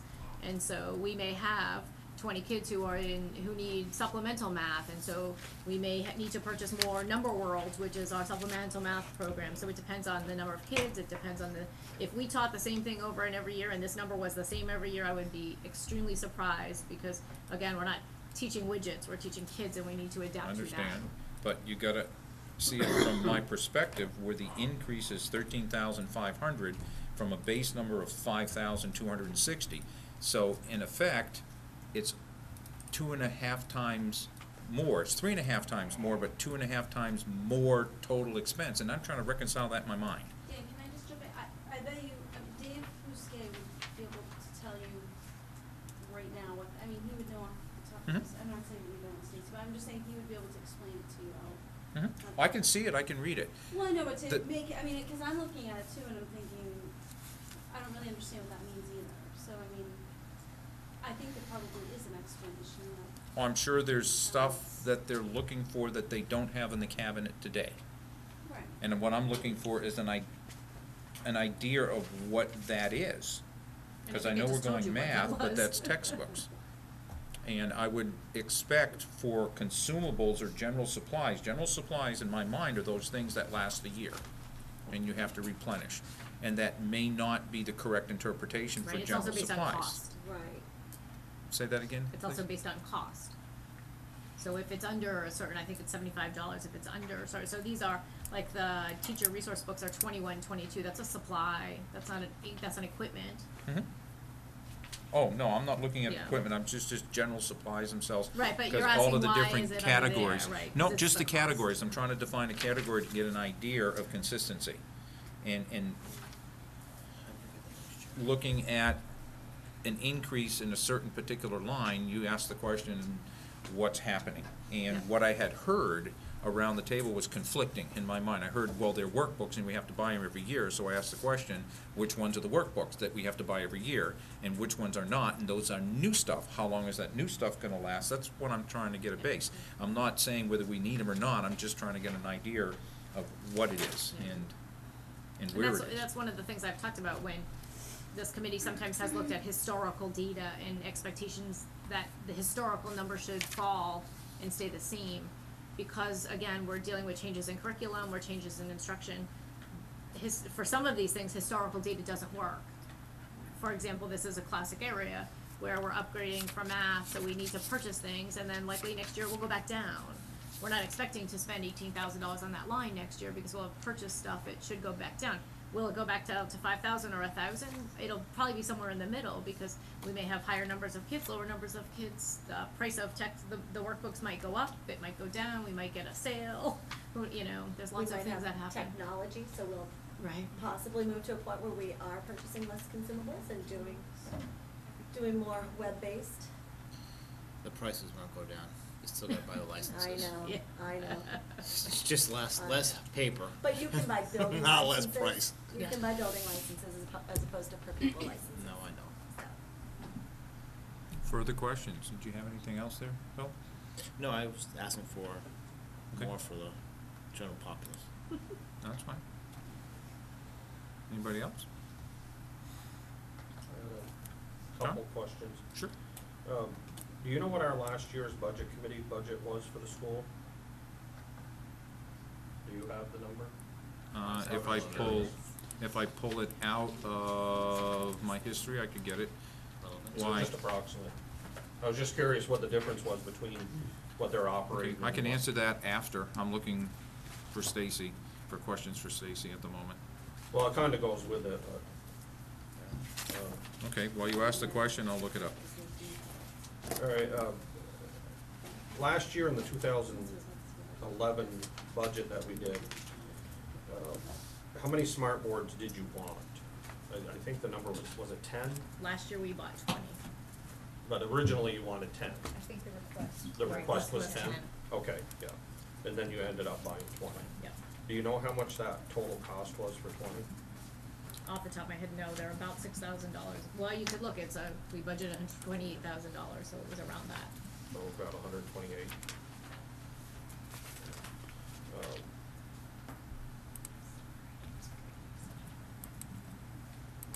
And now, some of these questions are from people that have called me and wanted me to ask this. I'm trying to think where, all right, there's that. John, I've got the operating budget, but I can't tell you if that was the final number. I only have the number here that I believe we sent. No, I guess we didn't make any changes from the public hearing. Yeah, you did. We did.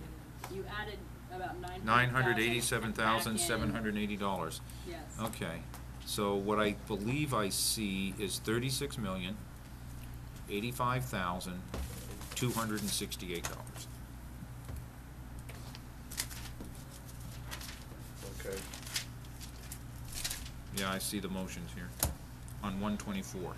So the default was approximately $300,000 more than what we were proposing, you know, what the budget committee sent forward. The default was, okay, We sent two numbers forward to the voters. no, and- we sent one number to the voters. Well, we did, yes, I'm sorry. We sent one number to the voters, which was approximately, oh, no, all right. Okay. Anyways, I'm just trying to think where, I've got a few questions here, I'm just trying to sort them out. You took a $1.1 million cut last year, and you said that 7.9 teachers or paraprofessionals, 13 support staff, and 1 administrator lost their jobs. Those were over a couple of years. That wasn't all last year. Oh, That's what, we said that. oh, okay, Yeah. all right, I apologize, I didn't hear that part, I thought it was just last year. What was affected in the 2011 budget, when the voters voted for the default, Yeah. and it was $1.1 million less? You know, how many teachers, administrators, and support staff lost their jobs? I don't know if I have that exact, but that was, again, that's that same spreadsheet that I think I've shared on multiple occasions. Well, I didn't get the school spreadsheet. Well, I 'cause shared it with the I didn't budget go. committee, John, I shared it sent it around to the everywhere. budget, we had this discussion in May, the budget committee did, and I forwarded that spreadsheet to everybody. I can forward it to you again If when I you get could. home tonight. Yeah, I Yeah, appreciate that. let me see if I have it. All right, so I guess I don't need that number then, I appreciate that. With that reduction, have our John, I can tell you right now, Oh, we okay, cut thank you. $5,000 in adult ed, we cut $5,000 in sped tutoring, we cut $36,000 to go to Power School University, $6,000 in tech support for the summer, $10,000 in district temporary help, $28,000 in administrator salary pool, $100,800 in repairs, $24,000 in late buses, $75,000 in supplies, $134,000 in equipment and furniture, $5,600 in assemblies, $25,000 in athletics, $18,000 in books and print, $9,000 in dues and fees. These are rounded numbers, Yeah. by the way. $23,000 in transportation, $6,000 in co-curricular, $112,000 in English language arts adoption for the high school, $24,000 in software upgrades, $69,000 was a reduction in health insurance when we got the actual cost. $55,000 was savings in debt services from refinancing the bond.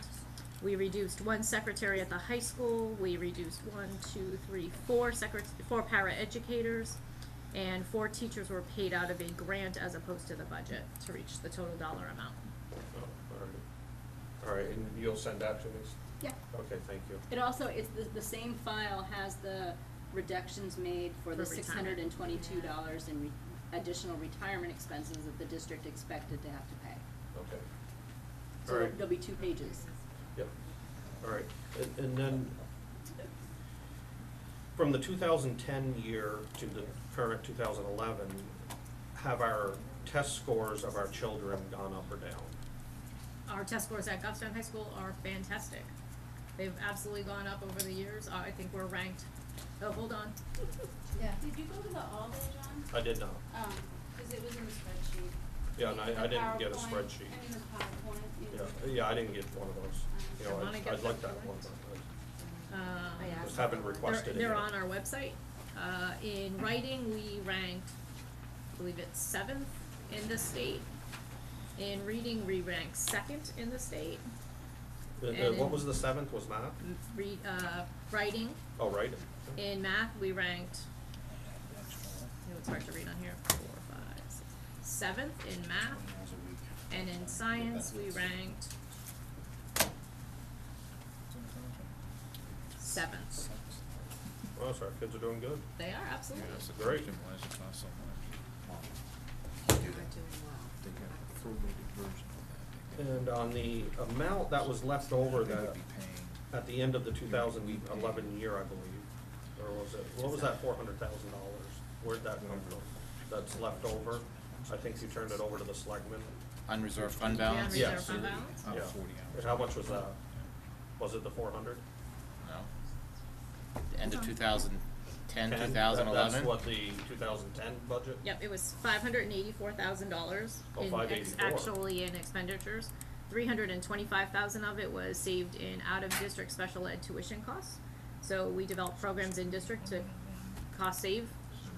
245,000 of it was savings in health insurance. 107,000 was in refunding of the bond, and 132,000 was savings in oil, propane, and electricity. Those are way more than 584,000, so we actually, those areas help save the budget, because if we hadn't had those cost savings in those areas, we would have actually overspent our budget.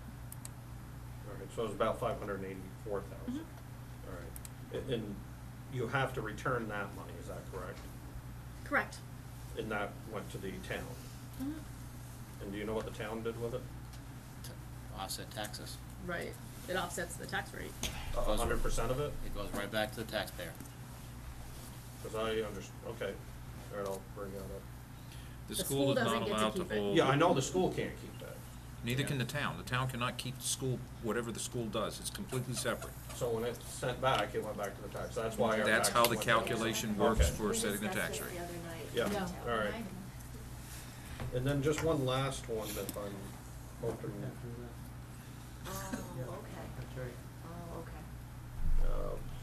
What is the parking lot realignment? What does that entail? The $50,000? Yeah. That is to make so right now, the flow of traffic, everybody goes in the front parking lot, Yes. and buses go kind of the upper level, parents and students, and drop-offs go in the lower level. Students then go through the parking lot and out the back to park in the back. Buses also go that way, and parents also go that way. And so the realignment would be making the back parking lot a two-way entrance, so students, instead of coming through the front, would actually be able to go in through the back. So it would be a two-way lot. The center, so right now, everybody filters in and out of the center. That would become a walkway. Just watch the video. We would be It's on putting the in web, an access too. road on the right and on the Yeah. left, so that students would come in and go out. But the biggest piece of it would eliminate all students coming from the front, going all the way through the front of the school to the back. Everybody would go to the back of the school.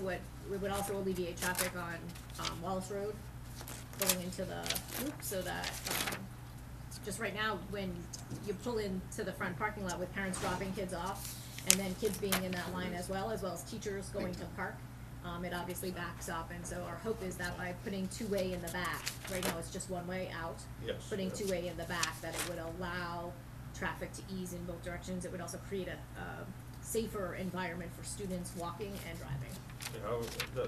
Sounds logical, I always Yeah. thought they should have done that. Yeah. So that's the cost for the 50,000? Correct. Okay. Further questions? Nope, I guess that's it, thank you. Phil had his hand up before me. I'm quicker. He's behind me, so the peripheral vision only goes to a certain point. It's okay. No, you go ahead. Stacy, do you have an extra copy of that handout by chance? Which one? The Oh, one that, from this all day Saturday presentation? I have it, because you sent it to me electronically, I could forward it to John. Sure. You sent it to Yeah, me last forward it to night. me I too, don't know if I have please. a- Sure. Forward to the whole It is on committee. It is on the website. Yeah, I have it on the website. No? Did I, if I got it, you guys got it. No. And you copy. want right in front of you. That's my that's He my likes printed electronic. copy. If She I- said He likes electronically. Yeah, oh, Oh, everyone- I'm like, you have it. She said electronically. Oh, all right, sorry. The Yeah, you first, just wanna have first words I uttered in this committee 9 years ago You was, want everything can I get it electronic?" electronic? It'll be on his tombstone. His ears perked up. Yeah. It did. Electronic? Did he? And at that point, you should have seen, are you kidding? Yeah, check her at Esper, so she has it electronically, can forward it No, right up. paper. Of course, I Okay. That's me, well, I keep everything in one place. Because it remains in multiple places on my desktop. Yes, Hank? Can I ask you a question, John, because I think I'm getting confused. You were asking Stacy about the budget that was passed last For the 2001, yes. 2011, The voters voted on the default. okay. But they were also asking about the money that was turned back. Yes. The money that was turned back was not the result of the budget we voted on last March.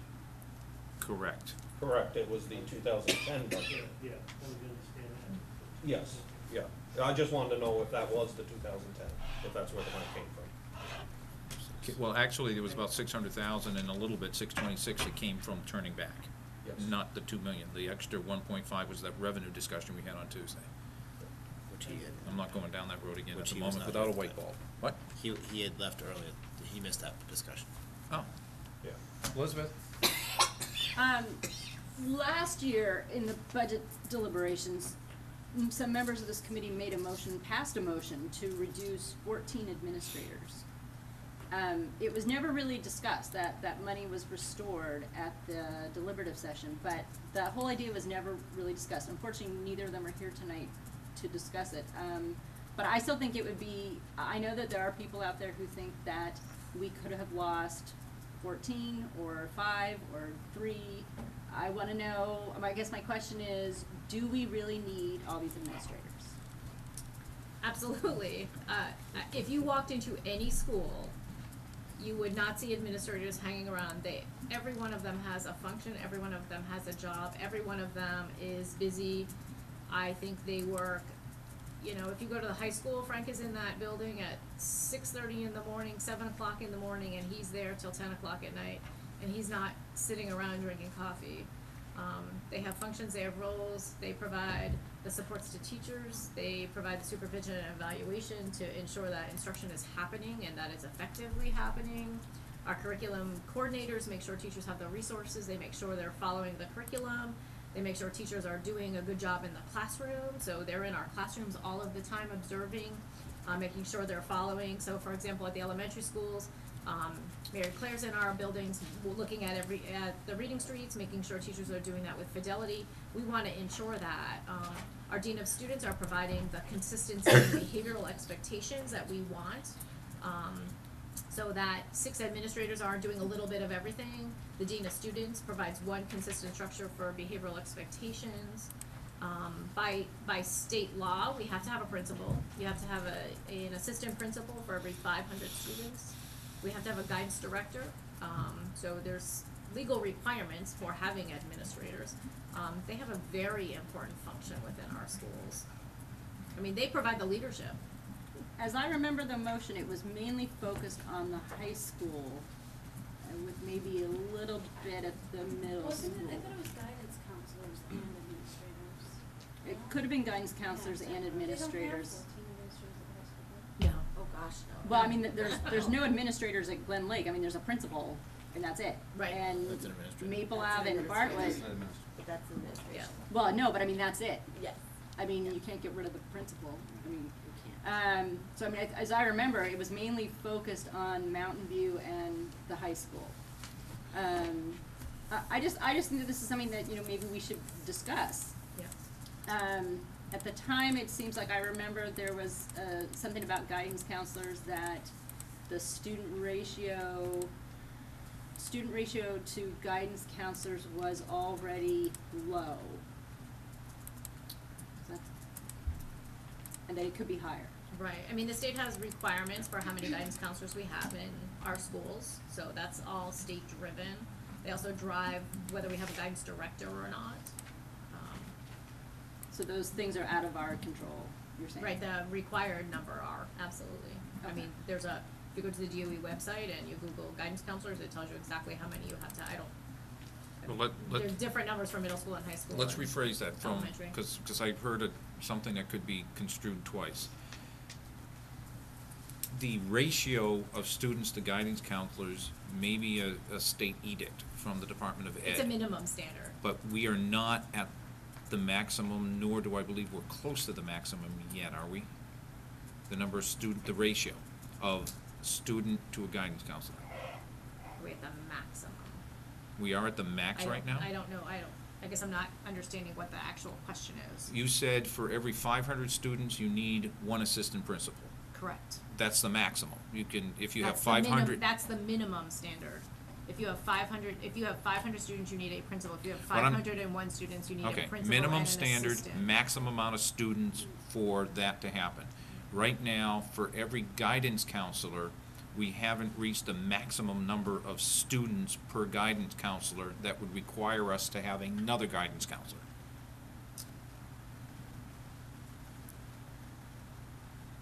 I would say at Maple Ave, we're very close to meeting that. I think at the elementary level, it's one guidance counselor per 500 students, and at Maple Ave, we fluctuate right around that number.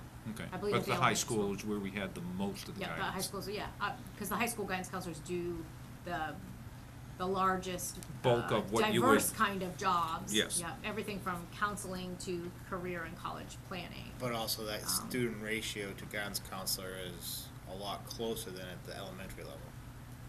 Right, It's not correct. 500 students to one guidance Correct. counselor No, at the high because school. the high school, I think high school is 300 students per guidance counselor. And so how are we doing there? We're doing fine. Okay. What would happen if we reduced one guidance counselor to that ratio? We'd reduce the effectiveness of our guidance Would counselor we be and guidance over, staff.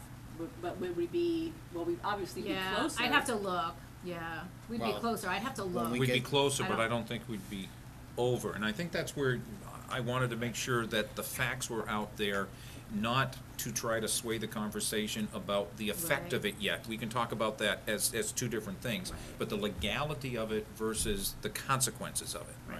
But the And two I would- things- And that's yeah. where I'm And trying to get it's the important to two. remember that when the state sets those are the minimum standards.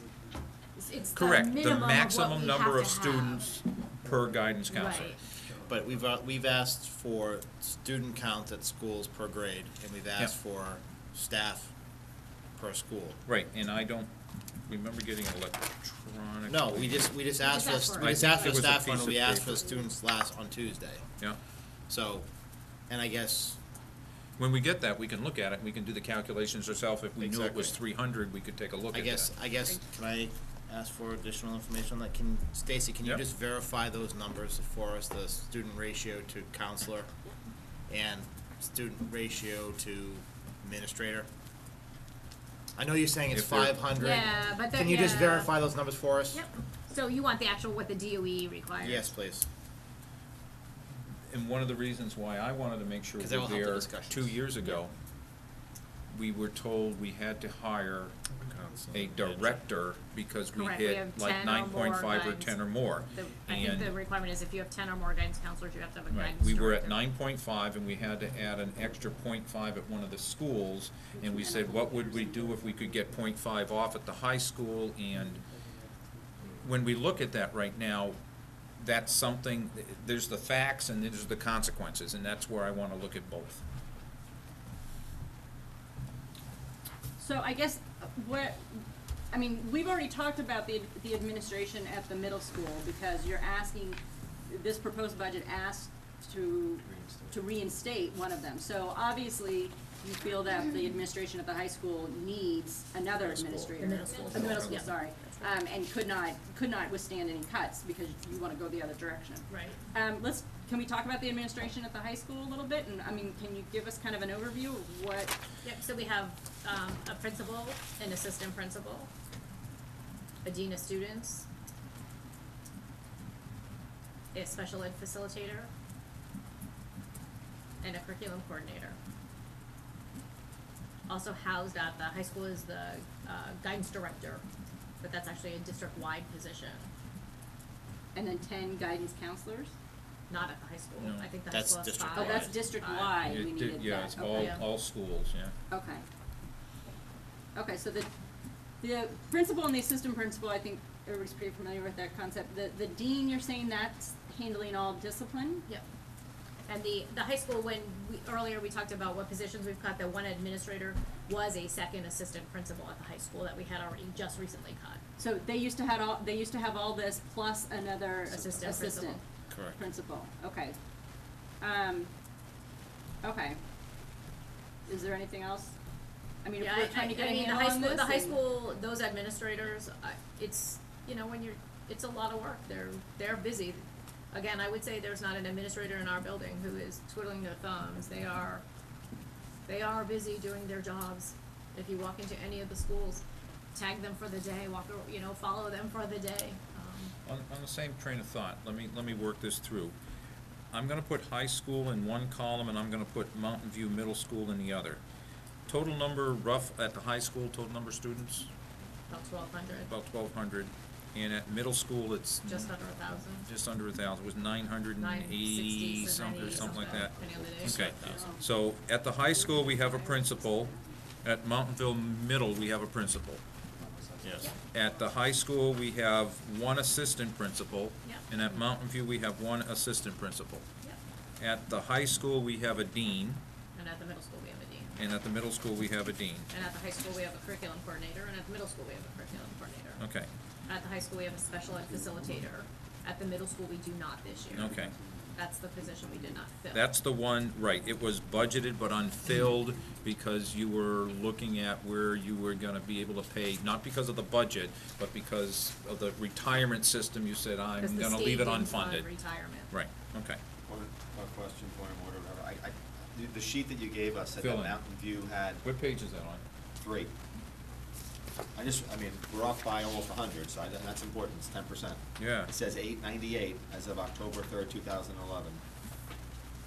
Projected next year, Yeah. 887, so I just wanna Okay. clarify that. And for the high school, it's been pretty steady. 1198, yeah, 1198, 1200. So if those numbers Closer are to that one. correct, then I. Right. that's- So I'm So- sorry, Scott was talking to me when you said a second part, was that, do we do have a dean of students at Mountain View? Yep. Yes. Okay.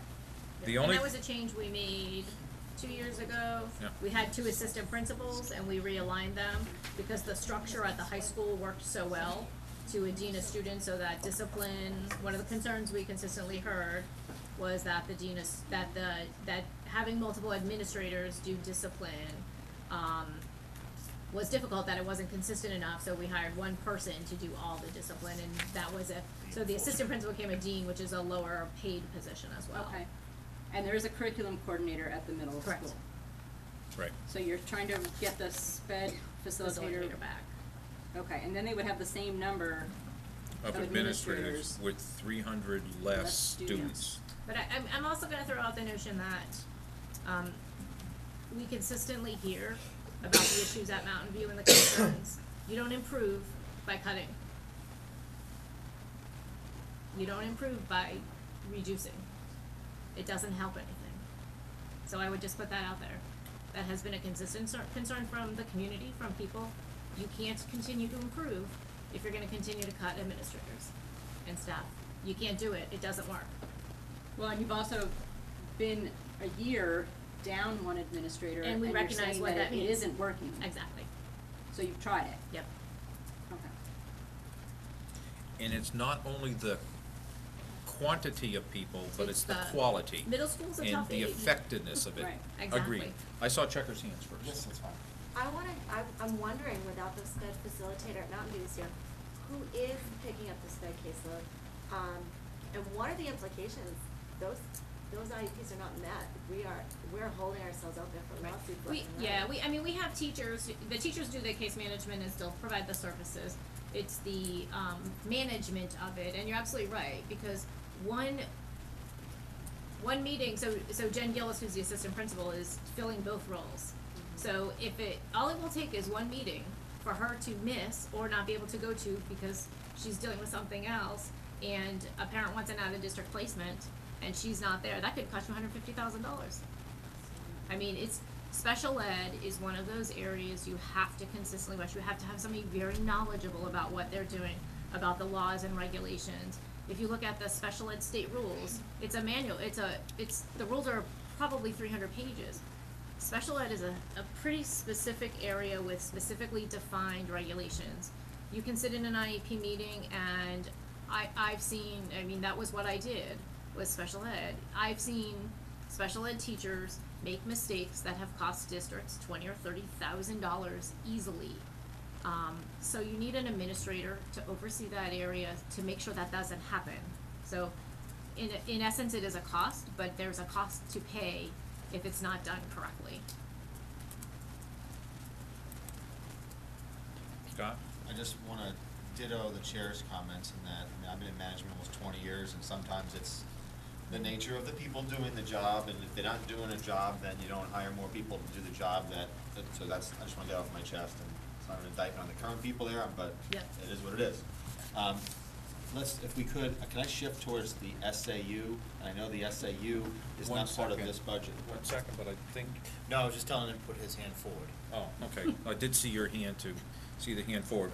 Before we do that, Yeah. it was- hold it that, had a I tie. wanna stay on this topic first, just one more It does question. tie in though, to it, and I guess my question was, what role does the person at the SAU who does special ed tie into the administrator's role at the high school and the middle school? Because our. It's all ties in, yeah. Yep, so the SAU administrator who covers student services, so they cover, Brian covers special ed, guidance, nursing, 504, any related services, I'm trying to think what else he covers. So he oversees all of those departments, so he kind of is, he sets the direction, he sets the tone, he does all the training, he ensures that everything's happening. If there's really, really difficult cases, he attends those meetings, works with parents, he ensures that all our processes are in place, all the regulations are in place. He meets, he gets into the buildings to observe programs. He would help develop the 2 programs at Bartlett, so when we develop those are time consuming, you gotta, you have to develop the program, you don't just hire a teacher, what are the rules of the program, who gets in it, who gets out of it, how do you, he ensures that we're meeting all our requirements, so if students aren't evaluated in a timely manner, we have what's called the child count, so on October 1st, if a child is out of compliance, meaning we have to evaluate a student every 3 years, we have 45 days to complete that evaluation from when parents sign. If those regulations aren't followed, we don't actually get a reimbursement for that child, which is our special ed grant. So there's lots of financial impacts that go along with that, and so he oversees and makes sure all of that happens. Yep. Are there any other employees at the SAU that deal with those type of special education services, in an indirect way, Yeah, such as Brian? we have Selena Malora who does our out-of-district students, and actually that's paid through a special ed grant, so that's actually a grant-funded position. So what she does is she helps, she manages all of our out-of-district students. So there was a point in time, actually when I started here in the district 7 years ago, when the special ed facilitators did the out-of-district students, what we found was, one is they were out of the building a lot. The other was there was no management control of kids who were going out of district, and so we hired Selena. Her role is to, when kids go out of district, one is to case manage them, so she's out there in the field, but the other is to continuously work with those programs to bring those kids back. And so by having that position, we've actually bought several students back, which has saved us a ton of money. We had a student who was at Crotched Mountain, not Crotched Mountain, Lighthouse in Massachusetts, that we were paying for a one-to-one aid and a program. It was probably costing us about $180,000 a year for this child. She was really struggling in this program. Selena went down and worked with the family, worked with the kid. We actually brought her back to the high school. The child has done fabulously at a cost of one aid, so maybe $35,000 a year. She's back in the district. So Selena manages those kids and works with us to get them back into the district.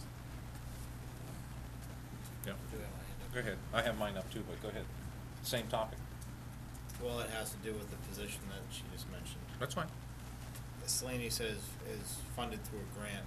Correct. For how long? Is that- It's the special ed grant, it's our federal entitlement dollars. Yeah, but it's been So going on it's for a- years. yeah, I mean, So she's been in the it's- district for, I think this is her 5th year. So it's it'll be there for a while. Like Yeah, grant and money. it's a position that's shared between the 3 districts. The curriculum coordinator versus the special ed facilitator. If the special education feels why important, is there anyone that can do, because you're gonna have to explain to me what a curriculum coordinator and why they're more important than a special ed facilitator. So they If- do totally separate roles. Understand that, but Yeah. what I'm saying is, you had to, you made a choice. Somebody made a choice at one point when Oh, one you mean was why done. we reduced that position? and We it made that reduced- decision because Jen Gillis had special ed background, so we knew she had the experience to be able to cover both positions. Jen Gillis, who's the assistant principal, came from special ed, so we knew that she had the knowledge base to be able to function within that role. That's why we went with that cut. Okay, but the question I have now would be, the assistant principal and the special ed facilitator isn't balanced, you're saying. So my question is, what if the curriculum coordinator wasn't there, but the special education facilitator was there and possibly doing some curricular coordinating? Because I understand making the role for people who could do it, but if that's not working, how can those two roles fit? This, I call it the CC and the special ed. I don't see it, cause they're two totally different skill levels, Mhm. two totally different backgrounds, two totally knowledge bases. So is the assistant principal and the special ed two different things? And they're, Yes. and they're being combined? It just happened that we had somebody who had the skill level of Right. I would say if we cut Linda Hatchett's position at the high school, Kim McCann could not fill both roles. Linda Because Hatchett is the Linda Hatch- oh, sorry. special, So Linda Hatchett is a special ed facilitator, Kim McCann is the assistant principal. If we had to cut a position at the high school and say we chose to do the same thing and cut the special ed facilitator, Kim McCann could not fill both those roles in the same way that Jen is, because Kim doesn't have the special ed background. She doesn't have the knowledge, she doesn't have the skills to do that job. okay, so as one for, and I see your It hand. just happens that Jen had the skill level to be able to do both jobs. If we said we could only fund one, either the curriculum coordinator or the special facilitator, just one, without thinking of personalities or anyone there, which one, knowing what you know now? Oh, I don't know, I couldn't answer that question now. Well, I'd have to think, I and- mean, I guess maybe I'm I trying to mean, figure Yeah. out. I guess having the benefit of being it's on, such different roles. if I may, Please. And I still see your hand. having sat in Jennifer's chair for a while, and Phil has too, Jennifer's. Jennifer's school board. School board. Oh, sorry. I You think- meant so not noisy. The, I didn't know, cause we talked to Jen Gillis and everything, that was the I last think, one. Stacy, I think the issue that is glaring is that you have one school with 1,200 students, another one with 900 students, and we're talking about a similar amount of administrators, and I know, middle school kids can be middle school kids, we understand that. But I think what, if that were the case, the school board has to then grapple with, does the dean of students model work? Do you just, then do you go back to another vice principal, assistant principal, where then you have to pay them more money than you were paying the dean of students, and But then they juggle around And they do other CC respons- work, cause I'm not sure what a curriculum coordinator does, and maybe it'll help if you, A curriculum No. coordinator they're responsible for the curriculum and instruction of kids, so they're responsible for making sure, one is that we have curriculum for every content area. They're responsible for making sure that teachers are teaching that curriculum, so when you look at our curriculum, I mean, it's, teachers don't, a sixth grade teacher doesn't get to choose what they teach. There's structure, there's how long do you teach something, how deep do you go into it, we wanna ensure that instructionally, teachers are, teaching to the best knowledge of kids, they're differentiating instruction, so our curriculum coordinators get into the classrooms, they provide guidance to them, they observe them, they give them feedback, they make sure they have the materials to be able to do the instruction. They do supervision and evaluation like the principal and assistant principal do. They're also responsible for the assessment portion, so, for example, we just adopted math, Reading Street has a huge assessment component of it. So that person's responsible for analyzing that data, ensuring that if kids need extra support, they hook them up with the extra support. That's all. Yeah, well, okay. I can follow Check the is still line. had her hand up. I like curriculum coordinator. That's what I was Answer questions. I can read Who you my cares? PowerPoint. I will be giving to the Hooksett budget committee on So you do that, Saturday with you do my- that in Hooksett? I do it in Hooksett, that's my real job. Which, So, I'm the language arts coordinator in the entire district. Hooksett, we have. so you work for the 000? 6 days. I was there, I'm a district employee. Yeah, right. So I guess I'm thinking that this is a little bit, I have a special coordinator. I'm a coordinator I could not go. I understand. I totally understand. Well, my background, very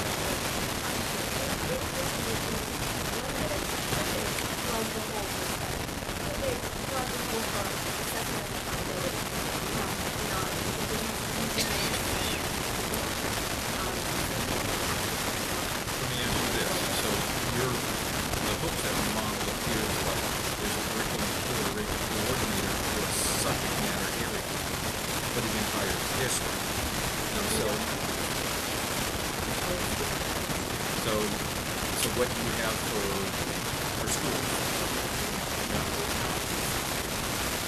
it's 1 to 8, or kindergarten to 8, and that's for, so, what do we, maybe we may ask for, do we have curriculum coordinators at the elementary?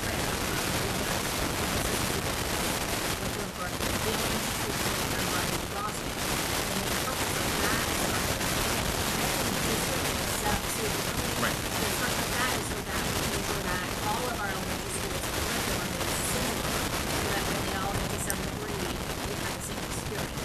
If we had different structure, if we had a curriculum coordinator from Dunbarton could go do whatever they wanted to do, and they get to 7th grade and be lost because they don't follow. It's the same with the high school, we have curriculum coordinator. Some districts just have these, have English, have math, English science.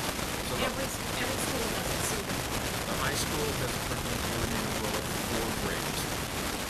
well, yeah, at the high school, we don't really do grading. For freshmen, sophomore, juniors, and seniors. Right, but you tend to, you don't really. It's not, but it's for everyone.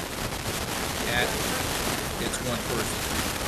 At the Mountain View Middle School, because like you just said something about, or, so, Mary Claire, would you do the 5 and 6? Because there are 5 and 6 in another.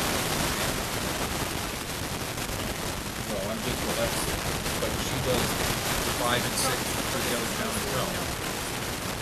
Because where I'm going, because you want a consistency. Understand, but she does that. Alright.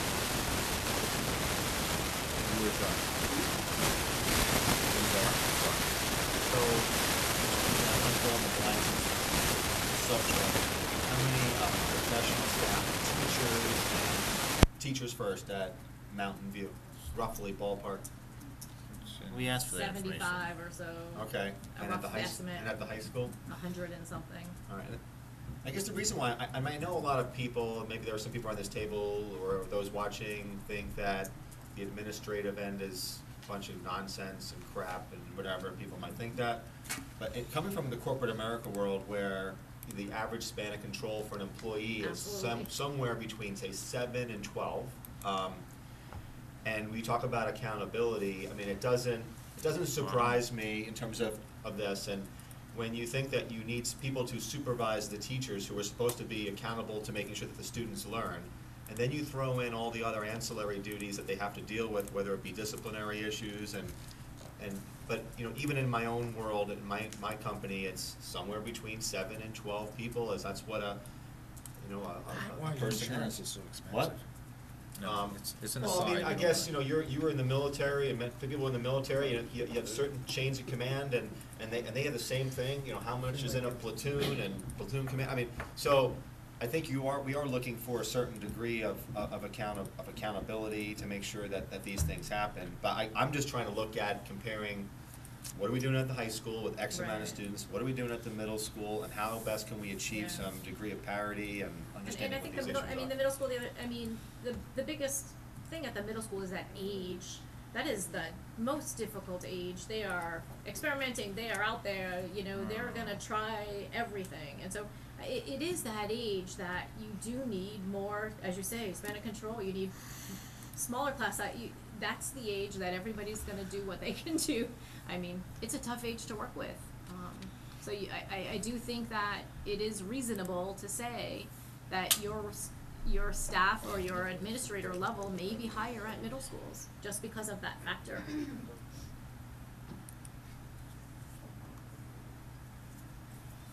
Further questions, not necessarily on this topic, but any topic? You kind of started with you, I think, Elizabeth. Did your original You question? started this whole thing about. And it kind of Slide, morphed Elizabeth. around. I thought it needed to get flushed out It and did, talked about. I did, I totally agree. No, Asking you if you have- So I just wanna make sure your original question was answered. My original Comfortable, question Elizabeth? was answered. You're comfortable with all the responses? Yes, I'm happy. I'm not comfortable with all the responses, but it's great factual information, and once we get the bucket, in my mind, I have a fact bucket, and I have a consequences bucket, because there's a consequence to everything. And you gotta weigh the two, and you gotta work it through, so that's how I approach these things.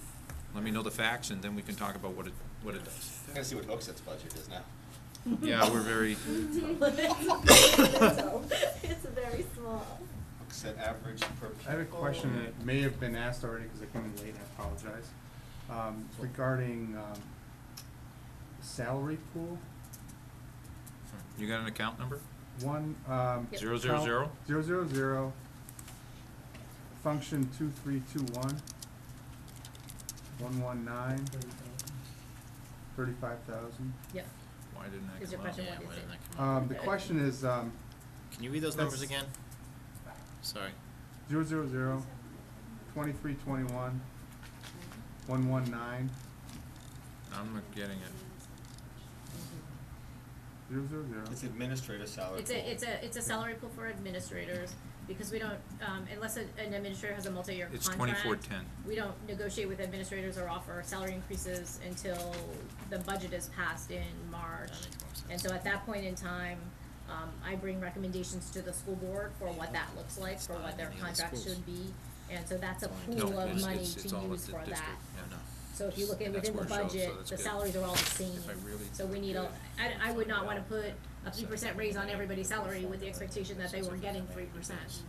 And so we put it in a pool, so that way we have funds to be able to provide administrators raises, and if you notice, if you look at this year's, it's 0, because every administrator agreed to give up their raise.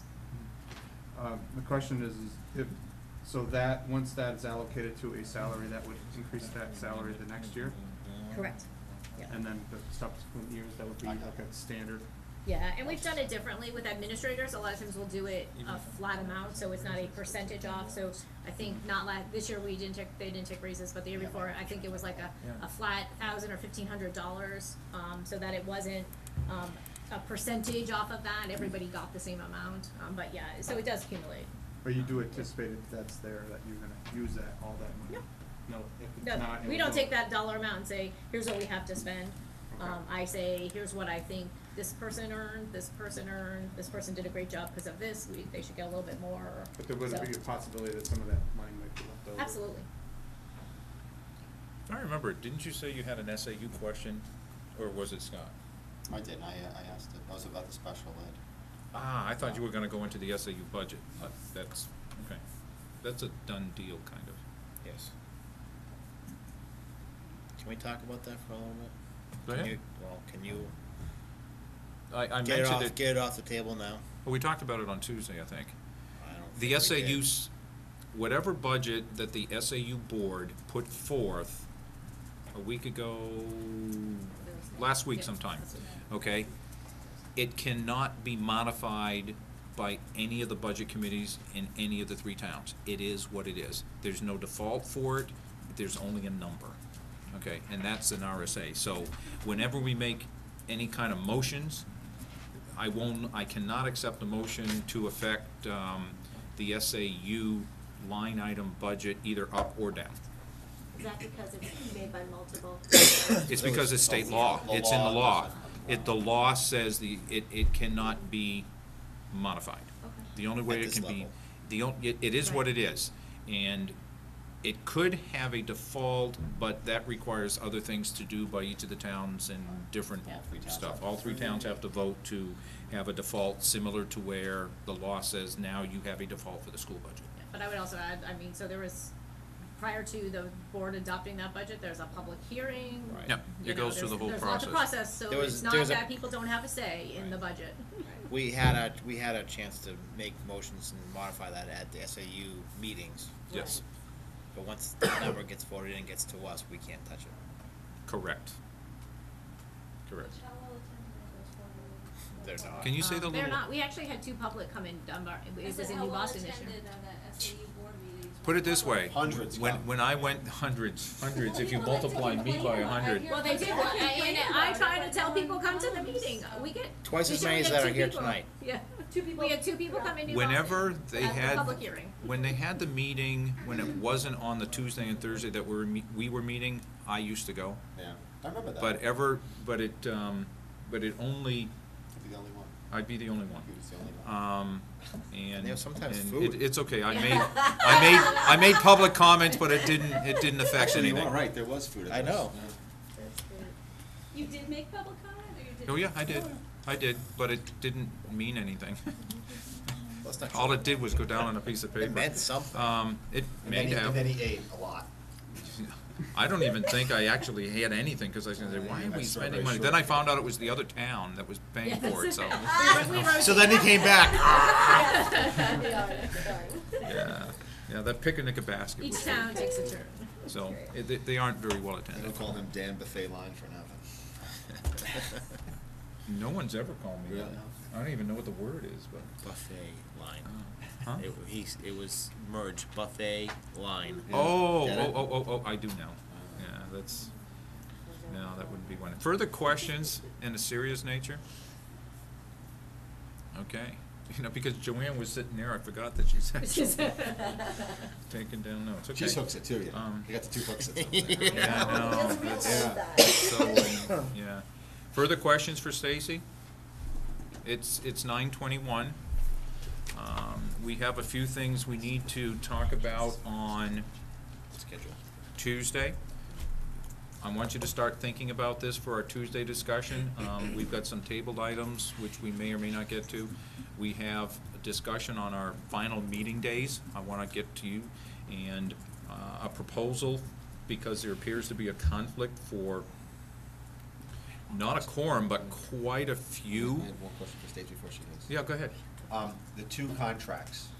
I know you can't discuss the particulars, but is there, when do you think it's gonna go to the last day, potentially, or do you think It's gonna be very close. We met with teachers today. We met for 6 hours with teachers. We're close.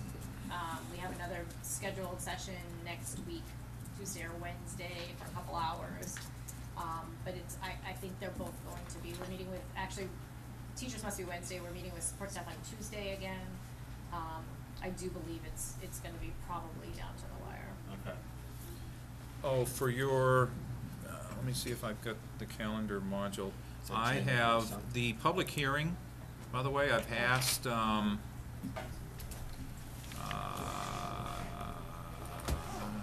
Somebody. who's our Gallup, there it is. 100. I asked Catherine if she could check with the high school to see what was going on Wednesday. I believe it's January, could it be the 11th or 12th of January? The 11th is a Wednesday. And that's the day after the primary. That's the day, no, the primary's the 8th. No, the primary's the 10th. Can't be the The 8th, primary's the it's a 10th, oh my Sunday. goodness, it's the day after, well, we don't have a choice. Here's what happens is, we don't usually have our public hearing before the last day of submitted petitions, because we have to have a public hearing on every petition, every potential warrant article. Any warrant article that's gonna have an appropriation has to have a public hearing, and it has to be done by this body.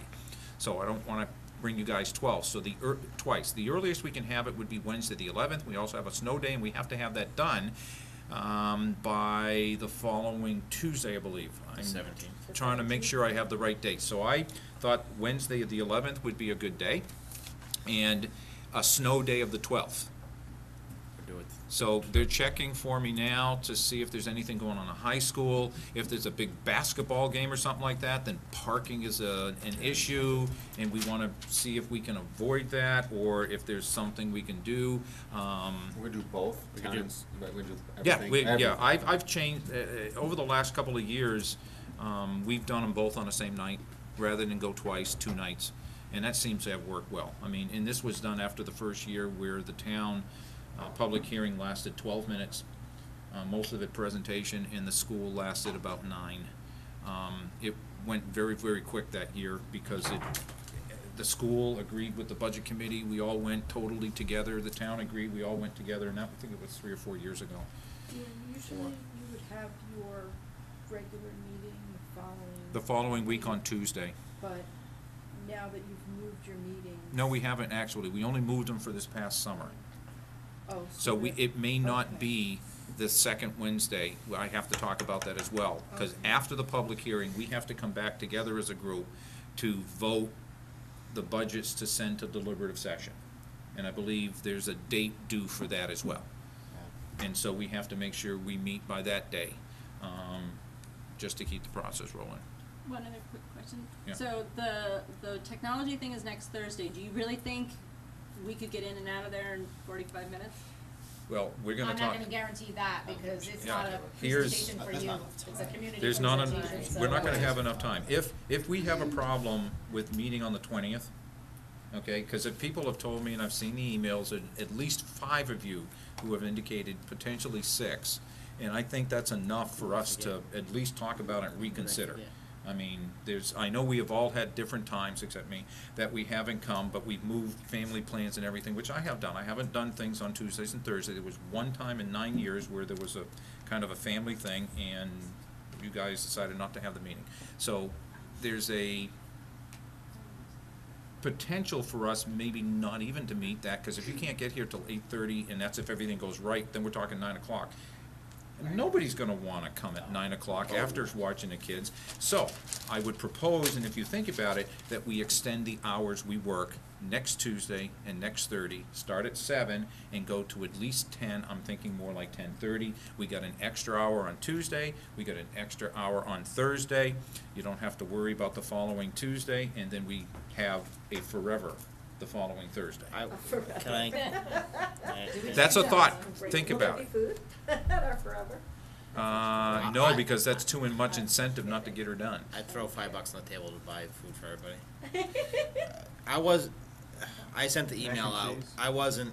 I wasn't suggesting not meet. I was suggesting I know. possibly moving to a different day, like the Wednesday or the Monday. Well, I was thinking about that as well, and so we can all talk about that, but that means we meet on Wednesday and Thursday.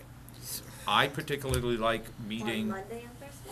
Is Monday you on can't do a Monday because then we have 2 representatives who potentially have meetings. I know Okay. one that does, that couldn't be here. I mean, Okay. it's not, and that's why we've never met on a Monday. Right. We've shied away from Fridays because it's the beginning of weekends, and sometimes that is family time. And so Wednesday or Thursday is a very, it's a bing, bang, boom. I mean, my personal, I would love to extend it. We meet 2.5 hours. That's what we usually try to do. So if we gain an hour on a Tuesday, an hour on a Thursday, and an hour on the following Thursday, we've covered it. And then you don't have to worry about coming Wednesday and Thursday. And you have a whole week, yeah. It's a thought, think about it, we'll talk about it Tuesday. My only concern with that is the number of days we spent in the town. Who cares? I care. I mean, you're doing a comparison, I'm sorry, go ahead, talk about the whole thing, you're in a minority. I know you and I disagree on this. We do? Yes. I haven't even heard it yet, because I haven't let you. That's true. Go ahead. We're talking large numbers of dollars here, Mhm. a big budget. I think we should dedicate the same amount of time, or I shouldn't say dedicate, allocate is the right word, the same amount of time that we put towards the town, towards the school. Should And I we think finish we are. earlier? We Well, may. I think we may be. We would be. I think we are. We would be, 4 nights. we're not done with the town yet. Well, we We're went through the very whole close. town, we went through No. the whole town once. We get to go back through it again. And we get to go back through the school, too. Exactly. So that's not leaving enough time. By the way, Stacy, thank you for Thank coming. you. Thank you. I'm just concerned that by not having that 4th day in there, I still like the extra hour. Next week? Next Tuesday. No, it's not next No, week Tuesday, it's the week That's after. next so- Tuesday, yeah, The 20th. I would propose that, that we just have the Wednesday there, we schedule it, and then we see what progress we make next Tuesday and Thursday by staying late, and then we can, Sure. you know, Why don't we do bag that? Why don't- Wednesday if we If, need even if it. that means we go Wednesday and we bang out earlier on Thursday. My the only 22nd. concern, You never know. my Okay. only concern with staying late is, now are we gonna have the same type of thing with the school where we have our expert here that we can ask questions to? That And can is that ex- available to you. And can that expert stay till 10 o'clock, 10:30, whatever? It's Well, not, we could it's, we can always it's, I, pause. no, that's, it's up to you guys. As, That's my I'm getting nervous that we're getting close to the end, but then again, last year, motions on the school didn't start till December 12th. I just checked it. Okay, and today is the 8th, and next week, and we did 2 days of the school, and we were done.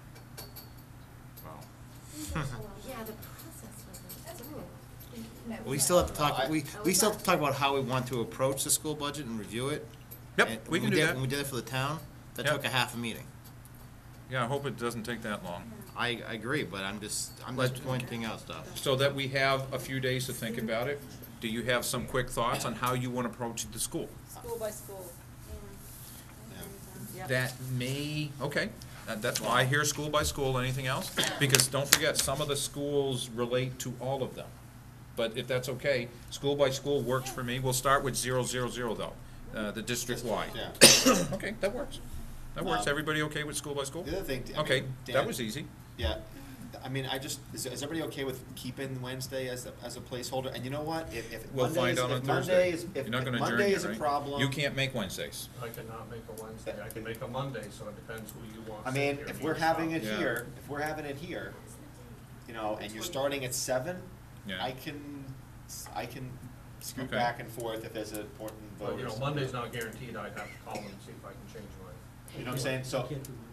We can't do Mondays. And Monday doesn't look good. I think the Tuesday, late Thursday, go the following Thursday, and, which is the 22nd, and just get her done. Yeah, but then you're stuck if you don't hold the Wednesday. I think you gotta hold the Wednesday. I think Just having in a case. Wednesday as an option. just in case. Yeah. Okay, how can we do this? How can we have a couple of people who said, I can't do that day, but we take off Tuesday, but we got a couple of people said they can't come on the other day, we don't take that day off too. How many people said they couldn't come on Wednesday? How many people can come on Wednesday, not next week, but the week after? That would be the 21st. John? Okay, and, And there's a few members missing. there's only 2 people missing, which would be Guy and Bill Bates. No, I don't know. And who? Ivan left. Ivan left. Oh, Ivan left. I agree, if it's multiple people, then we can't do it. And I replied to Ivan, everyone saw my email. The only reason I brought it up, because it was 5, at least 5 people. I think it's, when we have that much, and it's, I don't have a problem bringing it up for discussion and seeing what you guys wanna do. It doesn't conflict with that. The other, Wednesday, that's, sooner the better. can always meet on a Sunday, we've done it before. Yeah. Sunday night, Christmas Eve too. Or Saturday. Sunday night, Christmas. Christmas Eve, that's good. I won't be here. Think about it, and we have, I don't know what we got. I mean, I got a couple of things, yeah. I mean, What about the 14th? if When does it Wednesday, have to be wrapped January 11th is the public hearing, and you Yeah. have to provide notice, I What mean, days you all have to could, be wrapped up? we've never We can done put that. notice now. What? We do notice now. as No, I soon as the understand date- that, Dan. I guess what I'm trying to say is, We could meet after. who is to say that we couldn't meet after New Year's if we really had to? I mean, Oh, certainly. Are you doing a presentation? what? Yes, Scott's gonna do the presentation. Well, I'm just saying, here we are, we're trying Oh, to because you need that time scrunch to everything. create the presentation, I understand. I mean, I would love to go up there and say, the budget committee did a budget. What do you think? And I'm done. Okay, well, I'll just help you do thinking that. I'll outside help the you do that box. presentation. All right, I like Thinking that. outside the box, what about Wednesday the 14th? So next week, that would potentially give us Tuesday, Wednesday, Thursday. can't do You can't It do ain't gonna Wednesdays. Oh, happen. it's any Oh, Wednesday? any Oh, I see. Yeah, and I am not in favor of a Tuesday, Wednesday, Thursday. No, I'm not That's- either. Now, I am open to during the day. I'm self-employed, I can be here. Oh, I Yeah, but most can't. other people can't. Not this time of I year. can do it between 12 and 1 if you wanna come to my office. Sounds good to me. You got a I'll nice be there. little presentation room we could do. Not it in. anymore, I left that job. Now, is there That was any not- way- that was So not now, at all. now, wanna meet now at we can use Starbucks the, out in yeah, Fortnite. no, it wasn't about. Exactly, I'm like, We could if use y'all my wanna office, I'm come the only to one this- Yeah. You got Wi-Fi? Big Christmas gonna come. And Okay. I've got a smart board. Right. Did no one I'm like usually the on the idea road. of just coming late on that 20th? That I would do that. I mean, I don't mind coming late. I But don't- here's the point. You guys said you could get here maybe by 8:30. What if they're running late? And is It's a the show ever not run 45-minute late? thing. And if we, It's a 45-minute Oh, my show. other thing is, why don't we, do we consider the, Okay, all wait, right, time I'm just out. saying. Do we It's a- think which starts creatively- when? Hold on, do we think 7. creatively here, I know parking could be an issue, but we start our budget committee meeting at 6 o'clock. We adjourn for 45 minutes, and then we go back to It's the not library. 45 minutes, No, more- you're at it's the, long- you're at the high longer than school, and that. you have your meeting at the high school. Oh. Okay? You So have the meeting at the high school. You guys leave, go to the concert. The with- 5 people leave for their 45 minutes from now, and then we come right back. I mean, that's another option. it's an option and I vote no. Because then I'm sitting there for an hour. No, you can watch the concert. I can go to the concert too, Exactly, but, that would be- No, you can't. I've There's got limited s- seating. I've got so much things to do, I'd rather, so what time is the concert scheduled to start? 7 to 8. 7 to But 8? if it did get over at 8 and it was at the high school, there wouldn't be any issue with You're here at driving or 8:15. anything.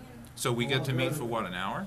No, we could meet late, 10:30. We can still do the 10:30. start later that night. It's an option. Spoon your eyes out. Let's talk about that, and I'm open to that. I'm fine with that, if you wanted to meet from 8:30 to So it goes from 10:30. 7 I mean, Dan, Yeah, it's best like a case budget. scenario, you meet I would till rather do 10:30 that than, night. I'd rather do that Yeah. than the Wednesday. And John is able, is And then here. maybe the 22nd. But maybe you're not even here till still 10:30. next We week, used to do. work till 10:30. Oh, I agree with that. Yeah. I agree with that completely. Yeah, I'm already exhausted now because of everything that's going on, You're gonna but take a nap. I don't have time to take a nap. All right. Let me see what else we got, I'll try to put it all together. The 13th and the 15th will be here till 10:30 That at interesting. least. Yeah. That would be Okay. good. I'll type something up for some options. Oh, I don't have to do it, okay, who's gonna make a motion to adjourn? Okay, right. I'll make a motion. Okay, seconded by Checker. All those in favor of adjournment, signify by raising your hand, please. Well, you could stay, but, all right. John, no, All right, I was gonna be it's with you. unanimous, thank you. Oh, really? Yeah.